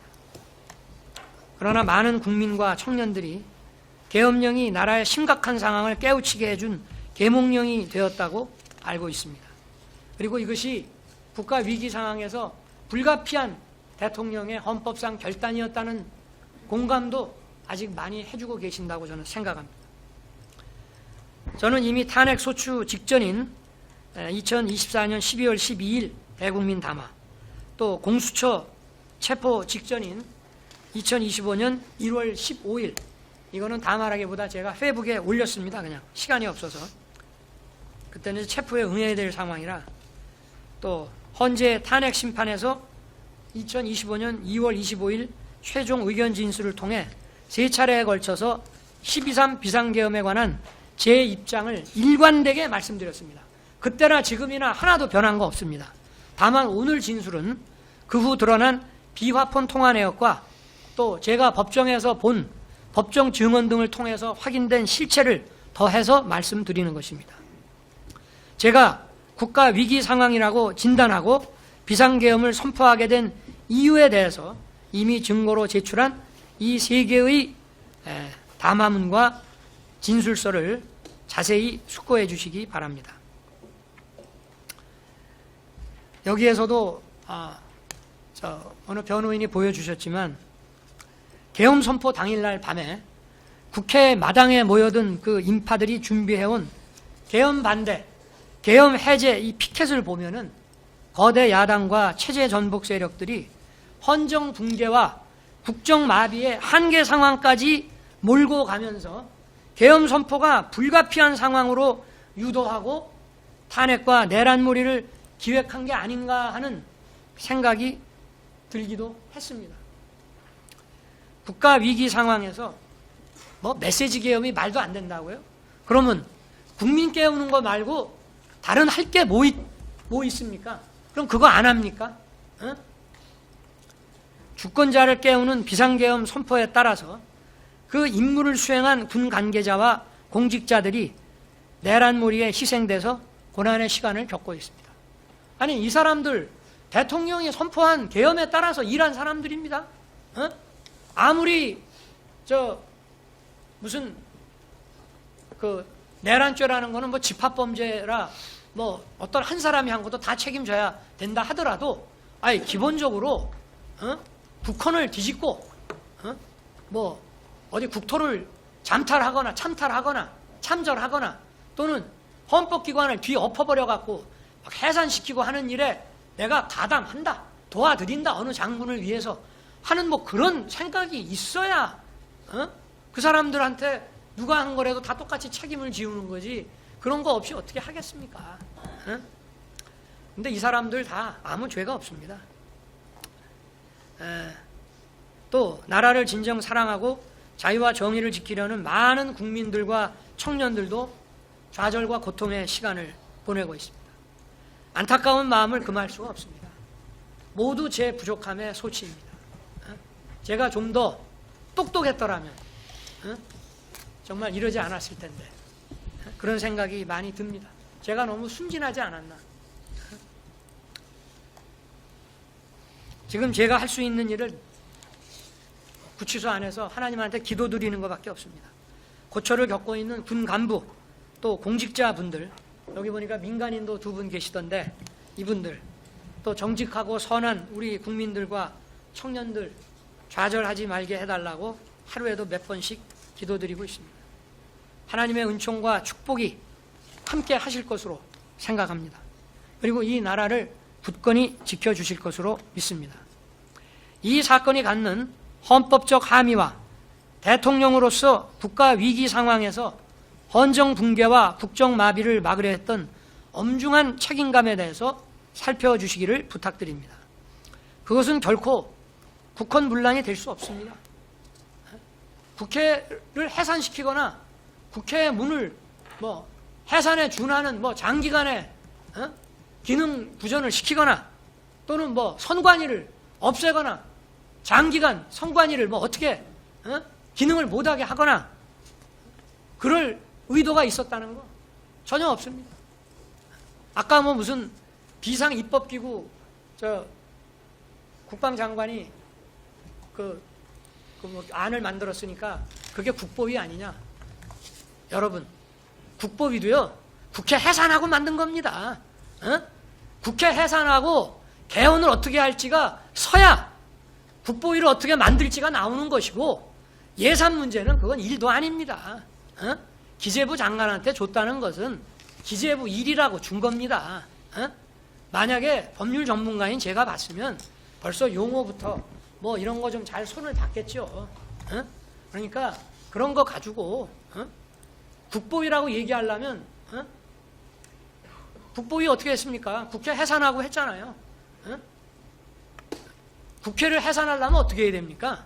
강력한 군권을 가지고 전국을 그야말로 장갑차와 탱크로 평정을 해야 됩니다. 뭐 그런 거 시도라도 했습니까? 그러니까 망상과 소설을 그만 쓰라, 이런 얘기를 하고 싶은 것이고요. 그 배희철 변호사가 충분히 설명을 했기 때문에 이 정도 하겠습니다. 고된 일정 속에서 충실하게 늦은 시간까지 또 이렇게 장기간 심리해 주신 재판부에게 정말 감사드립니다. 또 방청과 중계를 통해 사건의 실체를 확인하고 응원해 주신 국민들께도 감사드립니다. 나라를 살리고 헌정을 지키기 위한 대통령의 헌법상 국가 긴급권 행사가 내란이 될 수가 없습니다. 재판부의 현명한 판단을 부탁드립니다. 감사합니다. 김영현 피고인. 우선 존경하는 재판장님, 저는 법률에 관해서는 기본 지식조차 없는 문외한입니다. 따라서 저의 경험과 기억을 바탕으로 해서 상식선에서 말씀드릴 수밖에 없음을 양해해 주시기 바랍니다. 먼저 존경하는 재판장님, 지금 특검에서는 합법적인 비상계엄을 내란으로 몰아가고 있습니다. 내란몰이의 핵심 키워드는 폭동과 국헌문란, 이 두 가지라고 생각합니다. 먼저 폭동에 대해서 간략하게 말씀드리겠습니다. 비상계엄이 진행되었던 2시간 반 동안 어느 한 지방에 평온을 해야 하는 그 어떤 폭동도 없었습니다. 폭력행위조차도 없었습니다. 오히려 국회에 파견된 707 요원들은 그 수많은 수모와 함께 폭동을 유인하는, 그리고 폭동을 유발하는 그런 요인이 있었음에도 불구하고 참고 또 참아가면서 국민의 안전을 생각하며 임무를 수행했습니다. 잘 아시지 않습니까? 그 결과 단 한 명의 사상자도 없이 임무를 마칠 수가 있었습니다. 군인에게 실탄도 지급하지 않고 국민의 안전을 최우선으로 하는 그런 폭동, 내란이 어디에 있습니까? 의원들께서 본청 출입구를 들어오셔서 본청 회의실로 들어가시는 그 과정에서 저지당하거나 통제당하신, 그래서 출입을 못하신 의원님이 계셨습니까? 한 분도 안 계셨습니다. 왜 안 계셨습니까? 707 대원들에게 그런 임무가 부여되지 않았기 때문입니다. 이것이 어떻게 폭동이고 내란이 될 수 있습니까? 특히 국회에서 비상계엄 해제 요구 의결이 있자마자 바로 임무를 중지시키고 병력을 철수시켰습니다. 그 시간의 간격은 5분 정도로 저는 기억합니다. 이렇게 국회의 의결을 존중해서 신속하게 조치한 것이 어떻게 내란이고 어떻게 그게 폭동이 될 수가 있습니까? 혹여라도 내란이나 폭동과 관련해서 유발시키라는 그러한 지시를 받은 현역, 군인 또는 경찰이 있었습니까? 없었지 않습니까? 그럼에도 불구하고 특검에서는 계속 폭동이라는 용어에 대한 의미조차 자의적으로 해석하면서 또 실체도 없는 카드라는 것을 가지고 폭동을 계속 주창하고 있습니다. 이것은 합법적인 비상계엄을 내란으로 몰아가기 위한 선동행위라고 저는 생각합니다. 두 번째, 국헌문란에 대해서 간략히 말씀드리겠습니다. 국헌문란은 거대 야당의 폐악질이 곧 저는 국헌문란이다 이렇게 생각합니다. 먼저 22번의 정부 주요 인사에 대한 탄핵 발의가 있었지 않습니까? 이 탄핵 발의, 그것도 탄핵 요건에도 맞지 않는 불법적인 탄핵을 통해서 국정을 마비시키려고 했습니다. 이게 국헌문란 아닙니까? 특정인의 재판, 수사와 관련해서 다수의 판검사를 탄핵하고 그리고 탄핵 급박해서 사법부의 기능을 훼손시키지 않았습니까? 이것이 국헌문란 아닙니까? 그리고 아이돌봄 예산, 청년 일자리 예산, 심지어는 우리 군의 초급 간부 수당 및 봉급 인상 예산까지 무려 4조 원이 넘는 그런 초유의 예산 삭감을 통해서 국민의 삶을 약탈하고 또 정부의 기능을 마비시키려고 했습니다. 이게 국헌문란 아닙니까? 이러한 국헌문란 수준의 거대 야당의 폐악질에 대해서 그 심각성을 국민들에게 제대로 알리고 그리고 경종을 울리기 위해서 대통령님께서는 비상계엄을 선포하셨던 것입니다. 특히 비상계엄을 준비하는 과정에서 대통령님께서는 그 어떠한 사심도 없이 오직 국가의 미래와 국민의 안전 그리고 민생만을 생각하셨습니다. 그 모습을 저는 옆에서 지켜봤습니다. 그렇기 때문에 대통령님의 뜻을 존중하지 않을 수가 없었던 것입니다. 존경하는 재판장님, 비상계엄에 참여했던 현역 군인들은 국군 통수권자이신 대통령님께서 비상계엄을 선포하심에 따라 국방부 장관의 명령에 의거해서 주어진 임무를 수행했을 뿐입니다. 따라서 책임져야 할 일이 있다면 명령을 내린 국방부 장관에게 책임을 물으면 되는 것이지 현역 군인들에게는 아무런 잘못이 없다고 저는 생각합니다. 현장에 출동해서 임무 수행했던 어떤 지휘관 한 분이 정인으로 나와서 이 자리에서 정언을 말했습니다. 123 비상계엄과 똑같은 상황이 지금 이 순간 다시 발생하더라도 나는 명령대로 똑같이 행동했을 거라고. 이 말은 상당수 현역 군인들의 마음을 대변하는 것이라고 저는 생각합니다. 그럼에도 불구하고 지금 많은 현역 군인들이 명예를 짓밟히고 고통과 핍박 속에서 그야말로 내란머리의 희생양이 되고 있습니다. 부디 이 무고한 현역 군인들까지도 재판장님께서 잘 살펴봐 주실 것을 간곡히 부탁드립니다. 존경하는 재판장님, 저는 육군사관학교를 졸업하면서 돌탑에 새겨진 문구를 보며 맹세했습니다. 내 생명 조국을 위해 바치겠노라고. 이 맹세는 지금까지도 이어지고 있습니다. 이 몸이 죽어서 자유 대한민국이 살 수 있다면, 이 몸이 죽어서 우리 군과 현역 군인들의 명예를 회복시킬 수만 있다면 100번이고 1000번이고 고쳐 죽어도 여한이 없습니다.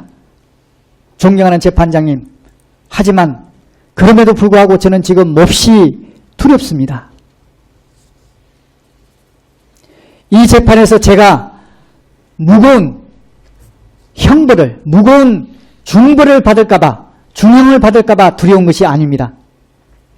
이 재판 결과가 사랑하는 나의 조국 대한민국이 중국, 북한 공산사회주의 체제로 전락해서 속국으로 전락하는 그 마중물이 될까봐, 그 입구가 될까봐 두렵습니다.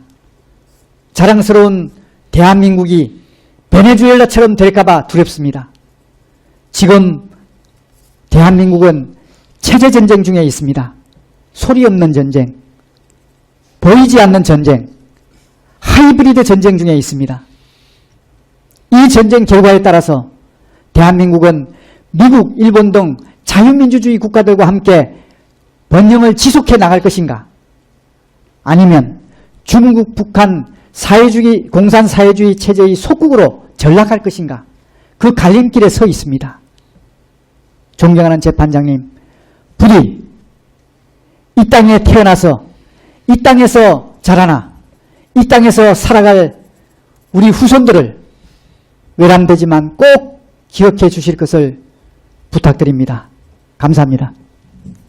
노상원 피고인. 간단하게 말씀드리겠습니다. 조선시대 그 영모 사건이나 사화 사건 등이 있습니다. 이런 것이 발생이 되면 관련자들을 형틀에 묶어놓고 맨 첫 마디가 너 죄를 너가 알렸다입니다. 이때 모른다고 하면 그 다음 말이 저놈이 바른 말을 할 때까지 매로 철합니다. 반면에 저 압니다 라고 하면 그자는 형틀에서 풀려나고 그때부터 이 사람은 원하는 모범 답안을 매우 잘 진술합니다. 지금의 특검과 무엇이 틀린지 잘 생각해 볼 문제입니다. 김용현 장관님을 군생활 중 제가 알게 되었고, 저는 군을 떠난 민간인이지만 저를 믿고 의지하시는 장관님의 말씀에 충실히 따르려고 노력했고, 이 점에 있어 추호의 미련이나 후회도 없습니다. 윤석열 대통령님을 한 번도 뵌 적 없습니다. 그러나 대통령님의 국민을 위한 충정과 열정, 진실성은 국민의 한 사람으로서 존경합니다. 그리고 국민들께 심려를 끼쳐드린 점에 대해서도 송구스럽게 생각합니다. 정보사령관과 여러 대령들이 고초를 겪고 있는데 안타까움과 미안한 마음입니다. 이상입니다. 다음 김용군 피고인. 예.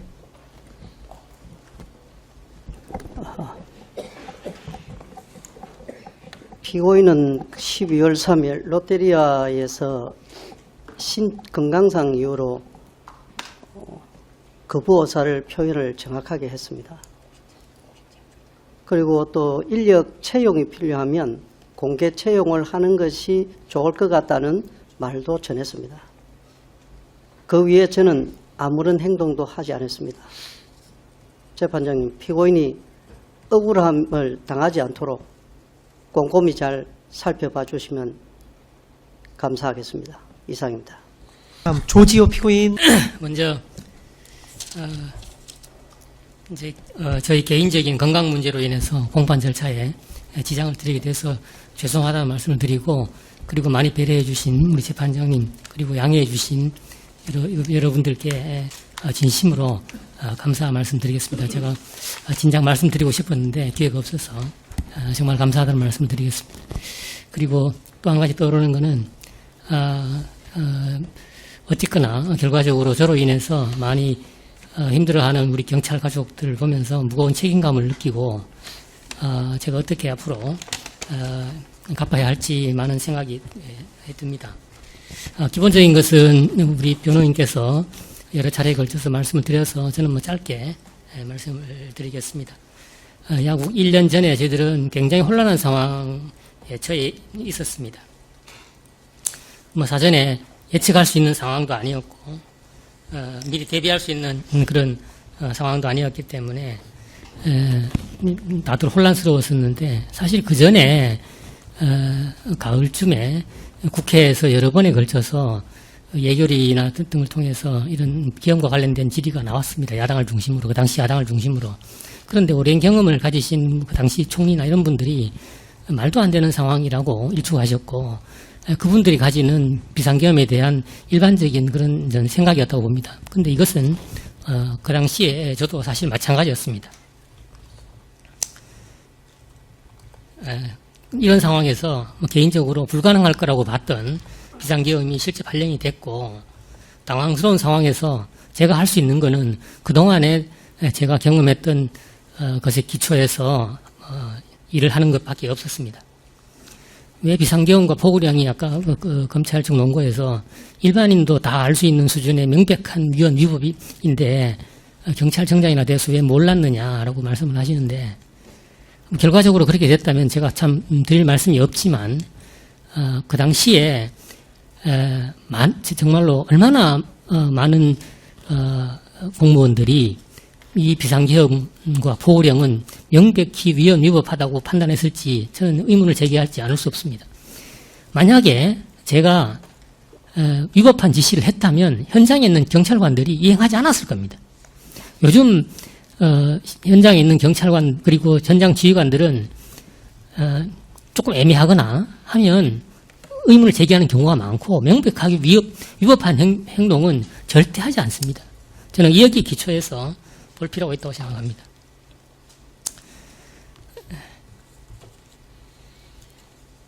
그리고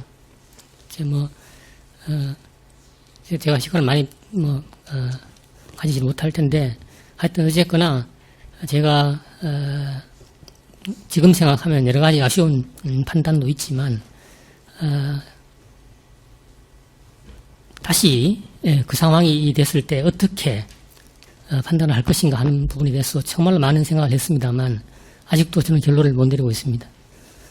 그렇지만 이것은 여기까지 재판이 진행이 됐고 하기 때문에 재판장님을 비롯한 법원에서 현명한 판단을 하실 걸로 저는 믿습니다. 그리고 저는 제 판단과 행동의 결과가 어떤 책임이 저한테 지어지든 기꺼이 감수할 준비가 되어 있습니다. 그동안 재판 원만하게 진행하시느라 대단히 수고 많으셨습니다. 감사합니다. 다음 김봉식 피고인. 네, 존경하는 재판장님 그리고 배석하신 판사님. 국가적 혼란 사태와 관련하여 국민들과 제가 오랫동안 몸담았던 경찰 조직 구성원들께 진심으로 죄송하다는 말씀을 드리겠습니다.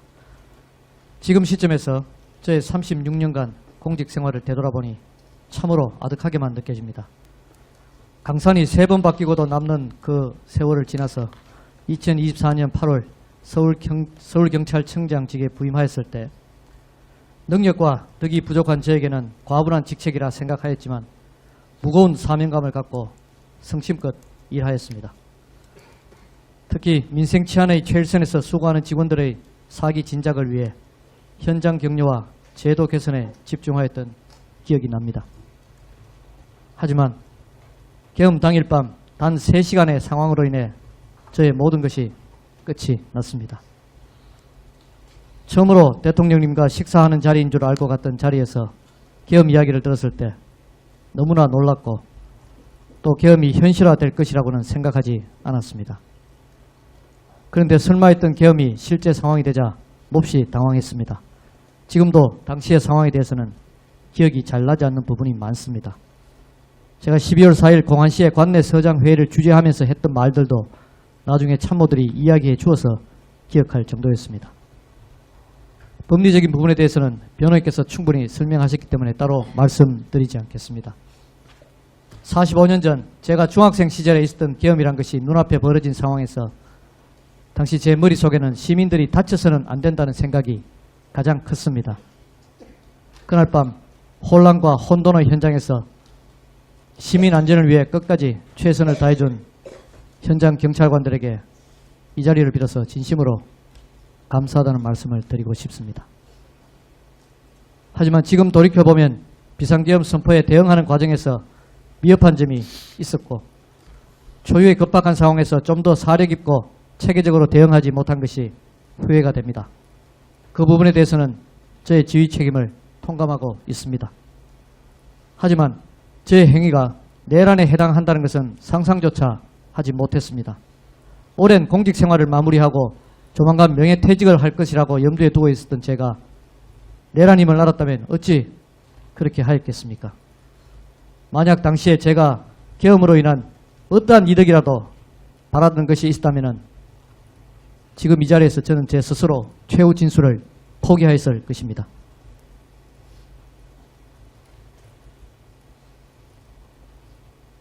존경하는 재판장님, 저는 지금 완전히 다른 두 세상에서 살고 있습니다. 2024년 12월 3일 이전과 그 이후의 삶입니다. 순간순간 가슴이 터질 듯한 때가 많지만 이 모든 것이 저의 부족함 때문이라 생각하며 하루하루 참여하는 마음으로 지내고 있습니다. 마지막으로 현장에서 저의 지시에 따라 행동한 현장의 직원들이 법적 불이익을 받는 일이 없기를 간절히 그리고 간절히 바라는 바입니다. 그리고 다시 한번 국민들께 머리 숙여 죄송하다는 말씀을 드립니다. 끝까지 들어주셔서 감사합니다. 다음 윤승영 피고인. 예, 다른 분들하고 좀 다르게 저는 그동안 증인신분이라든가 법정에서 발언할 기회가 전혀 없었습니다. 재판장님 이렇게 기회를 주셔서 감사드립니다. 물론 서면이라든가 변호사님을 통해서는 제 의견을 접하셨겠지만 제 입장을 직접 제 입으로 한번 말씀드리고 싶었습니다. 사실 그대로 진솔하게 말씀드리겠습니다. 저의 공소사실은 제가 방첩사로부터 이재명, 한동훈 체포를 들어서 알면서도 경찰을 지원을 하였다는 것과 또 합동수사본부 파견 대상 서울청 100명 또 그 다음에 국회 앞에 있던 영등포 형사들이 모두 다 정치인 체포조고 제가 이걸 실시간으로 보고를 받고 승인 지시하였다는 것입니다. 먼저 저는 계속 처음부터 누누이 이야기했지만 저는 이현일 계장으로부터 이재명, 한동훈이라는 말 자체를 들은 적이 전혀 없습니다. 제가 듣지도 않은 말을 제가 입으로 말할 수도 없는 것은 물론입니다. 그런 상상조차 해본 적이 없습니다. 만약에 제가 이재명, 한동훈을 듣거나 말했다고 한다면 당시 제가 경찰청장님한테 보고할 때 바로 옆에 있었던 국장이라든가 또는 제가 사무실로 돌아와서 국가수사본부장한테 보고할 때 수사국 회의실에 있었던 그 많은 국수본의 여러 간부들, 또 제가 전화 보고할 때 본부장 옆에 있었던 경찰관들, 또 이현일 계장이 저한테 보고하거나 있을 때 있었던 사무실 직원들, 그 많은 직원들 중에 아무도 이런 쇼킹한 말을 들은 사람이 없습니다. 이럴 수는 없을 것이라고 생각이 됩니다. 내심의 의사는 외관을 통해서 추단할 수밖에 없다, 이런 말이 있습니다. 만약에 방첩사가 현직 여야 당대표를 체포하고 여기에 경찰이 가담하는 상황을 알았더라면 경찰의 대응은 완전히 달라졌을 것입니다. 본청에서는 일개 실무자에 불과한 이현일 계장이 현직 여야 당대표를 체포한다는데 상관들한테 보고하기도 전에 자기 마음대로 일선 바로 경찰서에 전화해서 명단을 좀 짜줘 라고 하는 상황은 너무나 비현실적입니다. 이거는 아마 경찰청에 근무하는 누구한테나 물어봐도 비슷하게 대답을 할 것입니다. 만약 실제로 경찰이 그런 줄 알았다면 먼저 보낼지 말지 자체를 지휘부에서 결정을 해야 됩니다.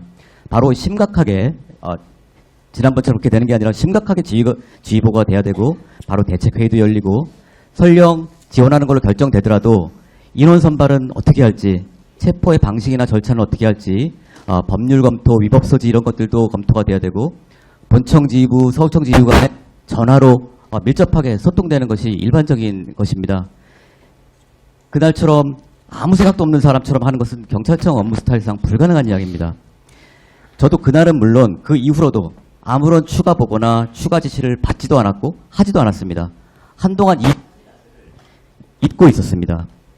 실제로 당일날 국회의원이 체포 대상이라는 것을 어느 정도 인지하고 있었던 국방부 조사본부 군인들의 그런 당일날 행적이라든가 그 이후의 행적들과 우리 경찰에서 있었던 행적을 한번 비교해 보시면 극명한 차이가 있는 것을 알게 되실 수 있을 겁니다.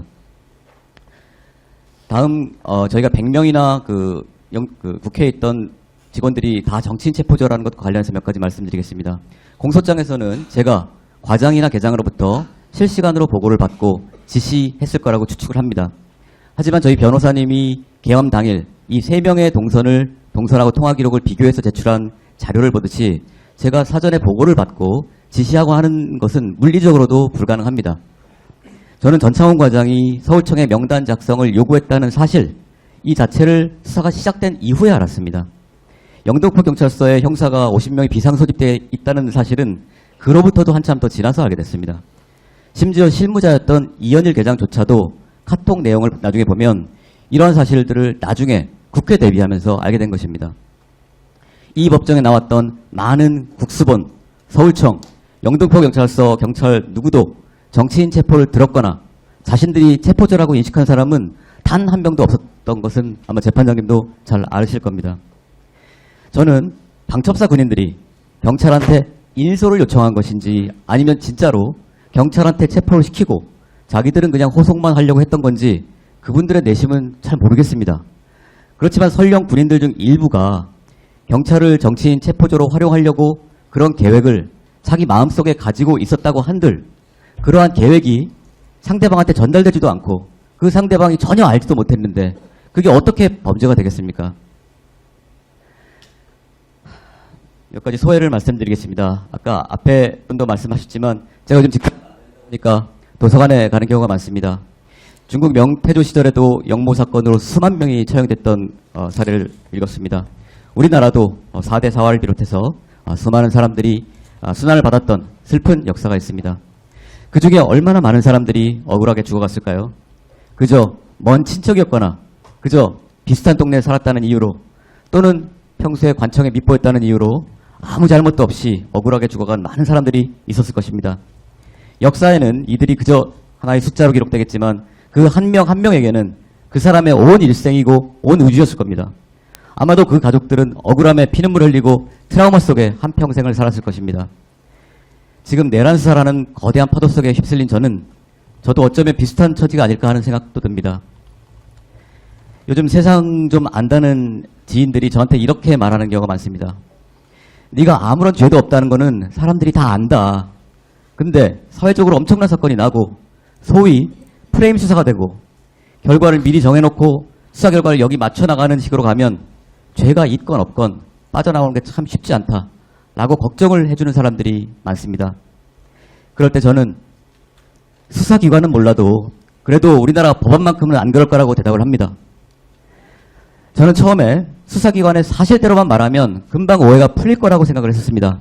그래서 자세하게 설명을 다 했습니다. 그런데 점점 제가 듣지 않은 말을 들었다고 그러고 제가 하지 않을 일을 제가 했다고 하는 이런 상황들이 저는 도무지 이해가 되지 않았습니다. 수사와 재판 과정에서 사실과 다른 진술을 했던 분들이 일부 있었습니다. 그렇게 진술할 수밖에 없었던 분들의 절박한 상황을 생각하면 그 심정을 이해 못하는 것은 아닙니다. 제가 이들을 비난할 생각도 없습니다. 하지만 궁박한 상황에 있는 피조사자를 원하는 답이 나올 때까지 부르고 또 부르고 원하는 답이 나올 때까지 같은 말을 묻고 또 묻고 또 묻고 이렇게 해서 얻어진 왜곡된 진술로 무고한 사람을 기소하는 이런 방식은 아니었기를 바라겠습니다. 재판장님, 지난 1년 동안 저는 제가 30년 이상 쌓았던 경찰관으로서의 소중한 명예가 한순간에 휴지 조각이 되어버린 느낌이었습니다. 경찰관으로서 밤낮 없이 지내왔던 지난 저의 인생이 모두 부정되는 느낌이었습니다. 단지 제가 하지 않은 일을 하지 않았다고 말하는 게 어찌 보면 지극히 간단한 일인데 이렇게 힘들고 괴로운 일이라는 사실을 뼈저리게 느꼈습니다. 그동안 뉴스에서만 봤던 억울한 누명이라는 것이 바로 이런 것이구나 하는 생각이 들었습니다.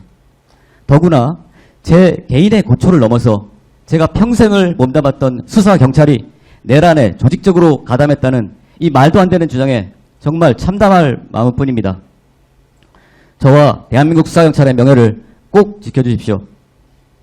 기억하실지 모르겠지만 지난주 기일에 재판장님께서 법원은 오직 법과 증거만을 가지고 판단하는 곳이다 라는 말씀하셨습니다. 어쩌면 너무나 당연한 그 말이 그날 저한테는 너무나 크게 다가왔습니다. 비록 내란 재판이 거대한 파도라고 하더라도 이 과정에서 비록 작은 한 명의 개인의 어떤 억울함이라도 잊지 마시고 오직 법과 증거만으로 살펴주셔서 저의 무고함을 꼭 밝혀주시기를 부탁드립니다. 법원만큼은 우리 국민이 마지막으로 기댈 수 있는 최후의 보루라는 저의 신뢰가 헛되지 않았다는 것을 보여주시기를 간곡히 부탁드립니다. 이상입니다. 마지막으로 목현태 피고인. 존경하는 재판장님, 저는 지난 24년 12월 3일 당일 국회 앞 전국 장애인연합 집회에 대한 대비를 마치고 밤늦게 퇴근하여 집에서 머무던 중에 휴대폰 포털 뉴스를 통해서 계엄 관련 소식을 보았고 당직 제대장의 전화를 받고 급히 자차를 운전하여서 국회 경비대로 재출근하였습니다.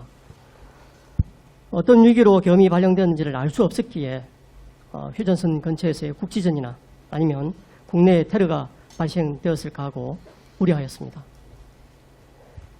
출근하면서 여러 전화를 받았지만 운전을 하는 상황이었고 또 어떻게 해야 주어진 임무를 잘 수행해낼 수 있을까에 몰두하여 이후 어떤 내용으로 통화를 나눴는지도 기억하지 못할 정도로 생각이 혼란스러웠습니다. 출근 후 상급 부서인 서울경찰청으로부터 국회 출입 차단을 해제하였다가 다시 차단하라는 지시를 확인하고서 국가위기 상황에서 우선 공공기관을 안전하게 보호하고 질서를 유지하기 위한 조치가 필요할 것이고 국회 출입 차단도 그의 일환이라고 생각했습니다. 당시 국회 외부에는 많은 사람들이 몰려와 있었고 문을 개방하면 시민들이 한꺼번에 국회로 몰려 들어와서 대혼란이 발생하겠다는 생각이 들었습니다. 서울경찰청에서 국회의원과 국회 사무처 직원들의 출입을 막으라고 지시한 것은 그분들과 일반인을 구분하기 어려운 상황에서 혼란을 막기 위한 불가피한 선택이었으리라 생각했습니다.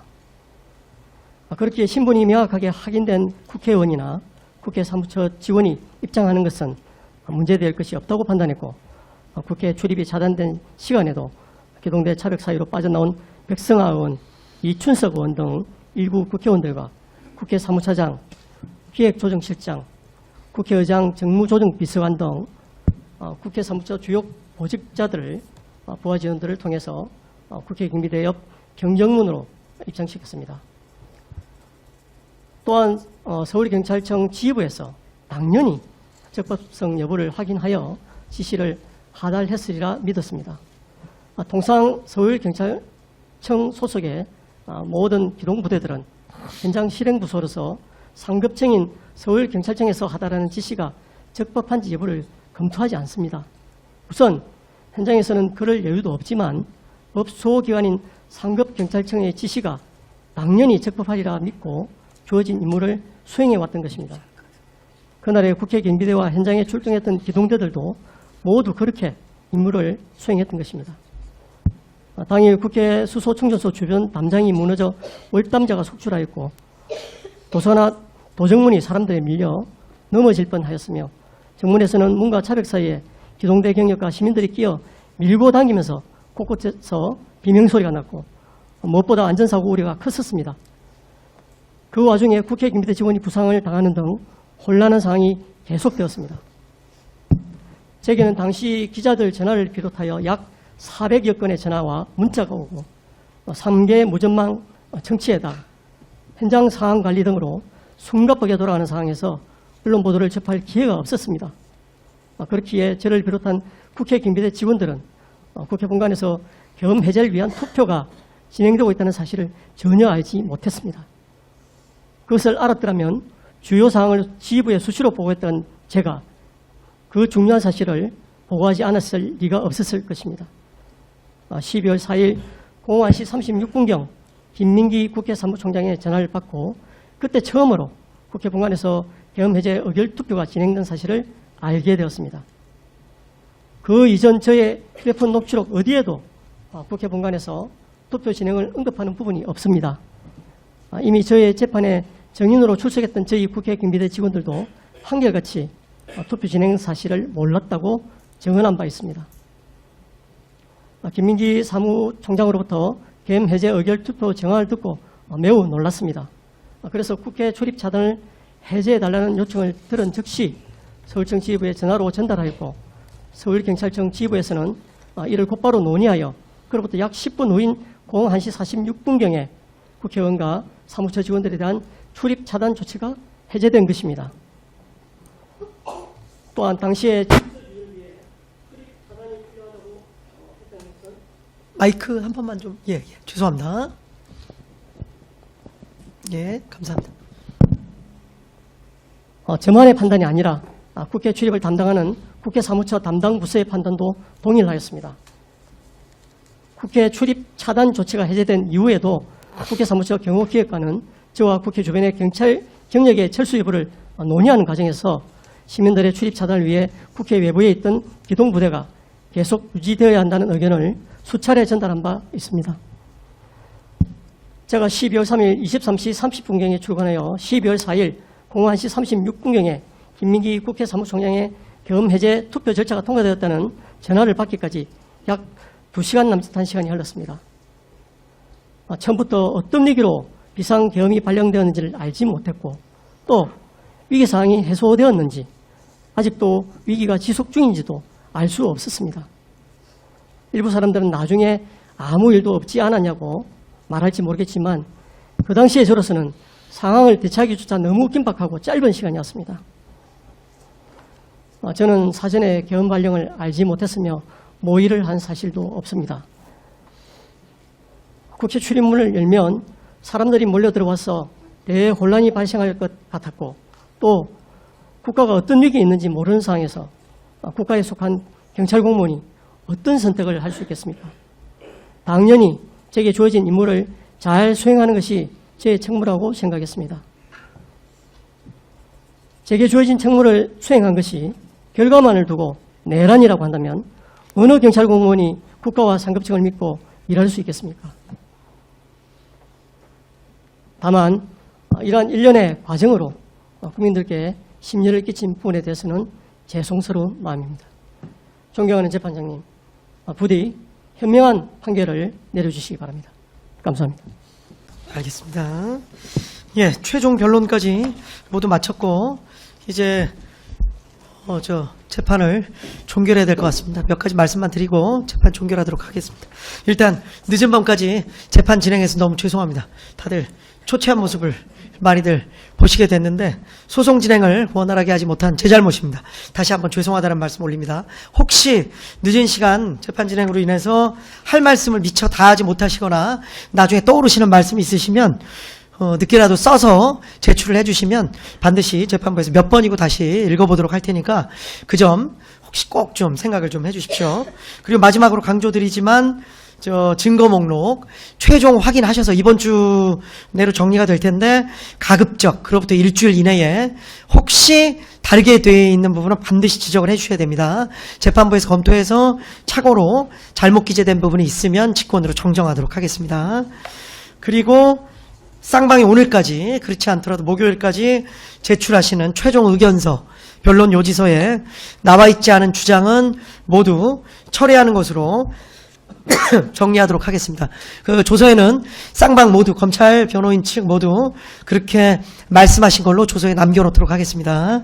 그 부분은 저희들 사실 의견서 작성이 오늘까지 다 이루어지지 못했는데요. 예. 그렇게 된 이유는 공소장 변경이 최근에 이루어졌습니다. 그 공소장 변경이 된 것을 보고 다른 피고인들이야 쟁점이 이렇게 많지 않지만 윤석열 그 피고인의 경우에는 쟁점이 워낙 많기 때문에 변경된 공소장을 보고 의견서를 쓸 수밖에 없고 또 검찰이 어떤 의견을 내는지도 알 수도 없는 상황입니다. 그래서 의견서를 지금 못 썼고 이번 주에도 쓸 수 있는 가능성이 없습니다. 그래서 종전에 저희들이 했던 주장을 의견서를 못 내니까 철회해라 이런 주장에 대해서는 저희는 동의할 수는 없습니다. 그래서 저희들 일단은 되도록 빠른 시간 안에 PPT에 나와 있는 자료라도 정리를 해서 낼 생각입니다만 종전에 했던 주장을 변론 종결까지 변론 요의사를 못 냈으니 철회하는 것으로 저희들은 의사 표현할 생각이 없습니다. 그러니까 그런 말씀이 아니라 네. 제가 아까도 말씀드렸지만 오늘까지 그렇지 않더라도 뭐 목요일까지 제출 목요일 이후에라도 제출하시는 최종 의견서나 변론 요지서에 나와 있지 않은 주장에 대해서 말씀드리는 겁니다. 제 말씀 이해되시죠? 예, 그러니까 오늘까지 내시는 거는 오늘까지 내신 분들은 뭐 오늘까지 또 보완해서 목요일까지 내시는 분들은 그런데 주장이 너무 막 계속 지금 산재돼 있어서 그 부분에 대해서는 이후에 통일적으로 내시는 부분에 빠져 있는 부분은 다 철회하는 걸로 그렇게 정리한다고 말씀하시는 걸로 정리하겠다 그 말씀입니다. 제가 저희는 그 기존에 낸 서면들이 많이 있기 때문에 최종 서면에서 그걸 인용하는 방식으로 해서 누락이 없도록 조치를 했으니까요. 예. 다 살펴봐 주시기 바랍니다. 예, 알겠습니다. 예, 그렇게 하도록 하겠습니다. 이제 재판 끝내는 마당에 마지막으로 양쪽 모두에 감사하다는 말씀 진짜 드리겠습니다. 아이고, 뭐 숨가쁘게 진행된 약 160회 재판 동안 특히 뭐 검사님들께서 사명감 가지고 열심히 공소유지에 최선을 다해 주시고 재판부 지휘에 최대한 따라 주셔서 신속한 재판이 가능했습니다. 각종 증거 절차, 변론 절차까지 열과 성을 다해 주신 검사님들께 경의를 표하고 감사하다는 말씀 다시 한번 드리겠습니다. 또 변호사님들께서도 재판 중계, 뭐 여론, 사회적 압박 분위기 속에서 최대한 피고인들을 위해서 성실하고 열심히 변론 활동을 해주셨습니다. 변호사님들이 협조해 주시지 않았으면 신속한 재판이 어려웠을 걸로 보입니다. 인권 보장 그리고 적법 절차 원칙을 수호하기 위한 프로다운 모습을 보여주신 변호사님들께도 경의를 표하고 감사하다는 말씀 드리도록 하겠습니다. 재판부는 최대한 공정하고 신속한 재판을 위해서 노력을 다했지만 미비한 점도 많았을 걸로 생각이 됩니다. 당장 오늘 뭐 이렇게 밤늦게까지 재판하는 것만 해도 많이 미비한 모습을 보여드렸는데 검찰, 변호인, 피고인 측의 너른 이해 말씀을 구합니다. 이 사건의 결론에 대해서 재판부는 오직 헌법과 법률 그리고 증거에 따라서 판단하도록 하겠습니다. 판결 선고일은 2월 19일 목요일 15시에 이 법정에서 합니다.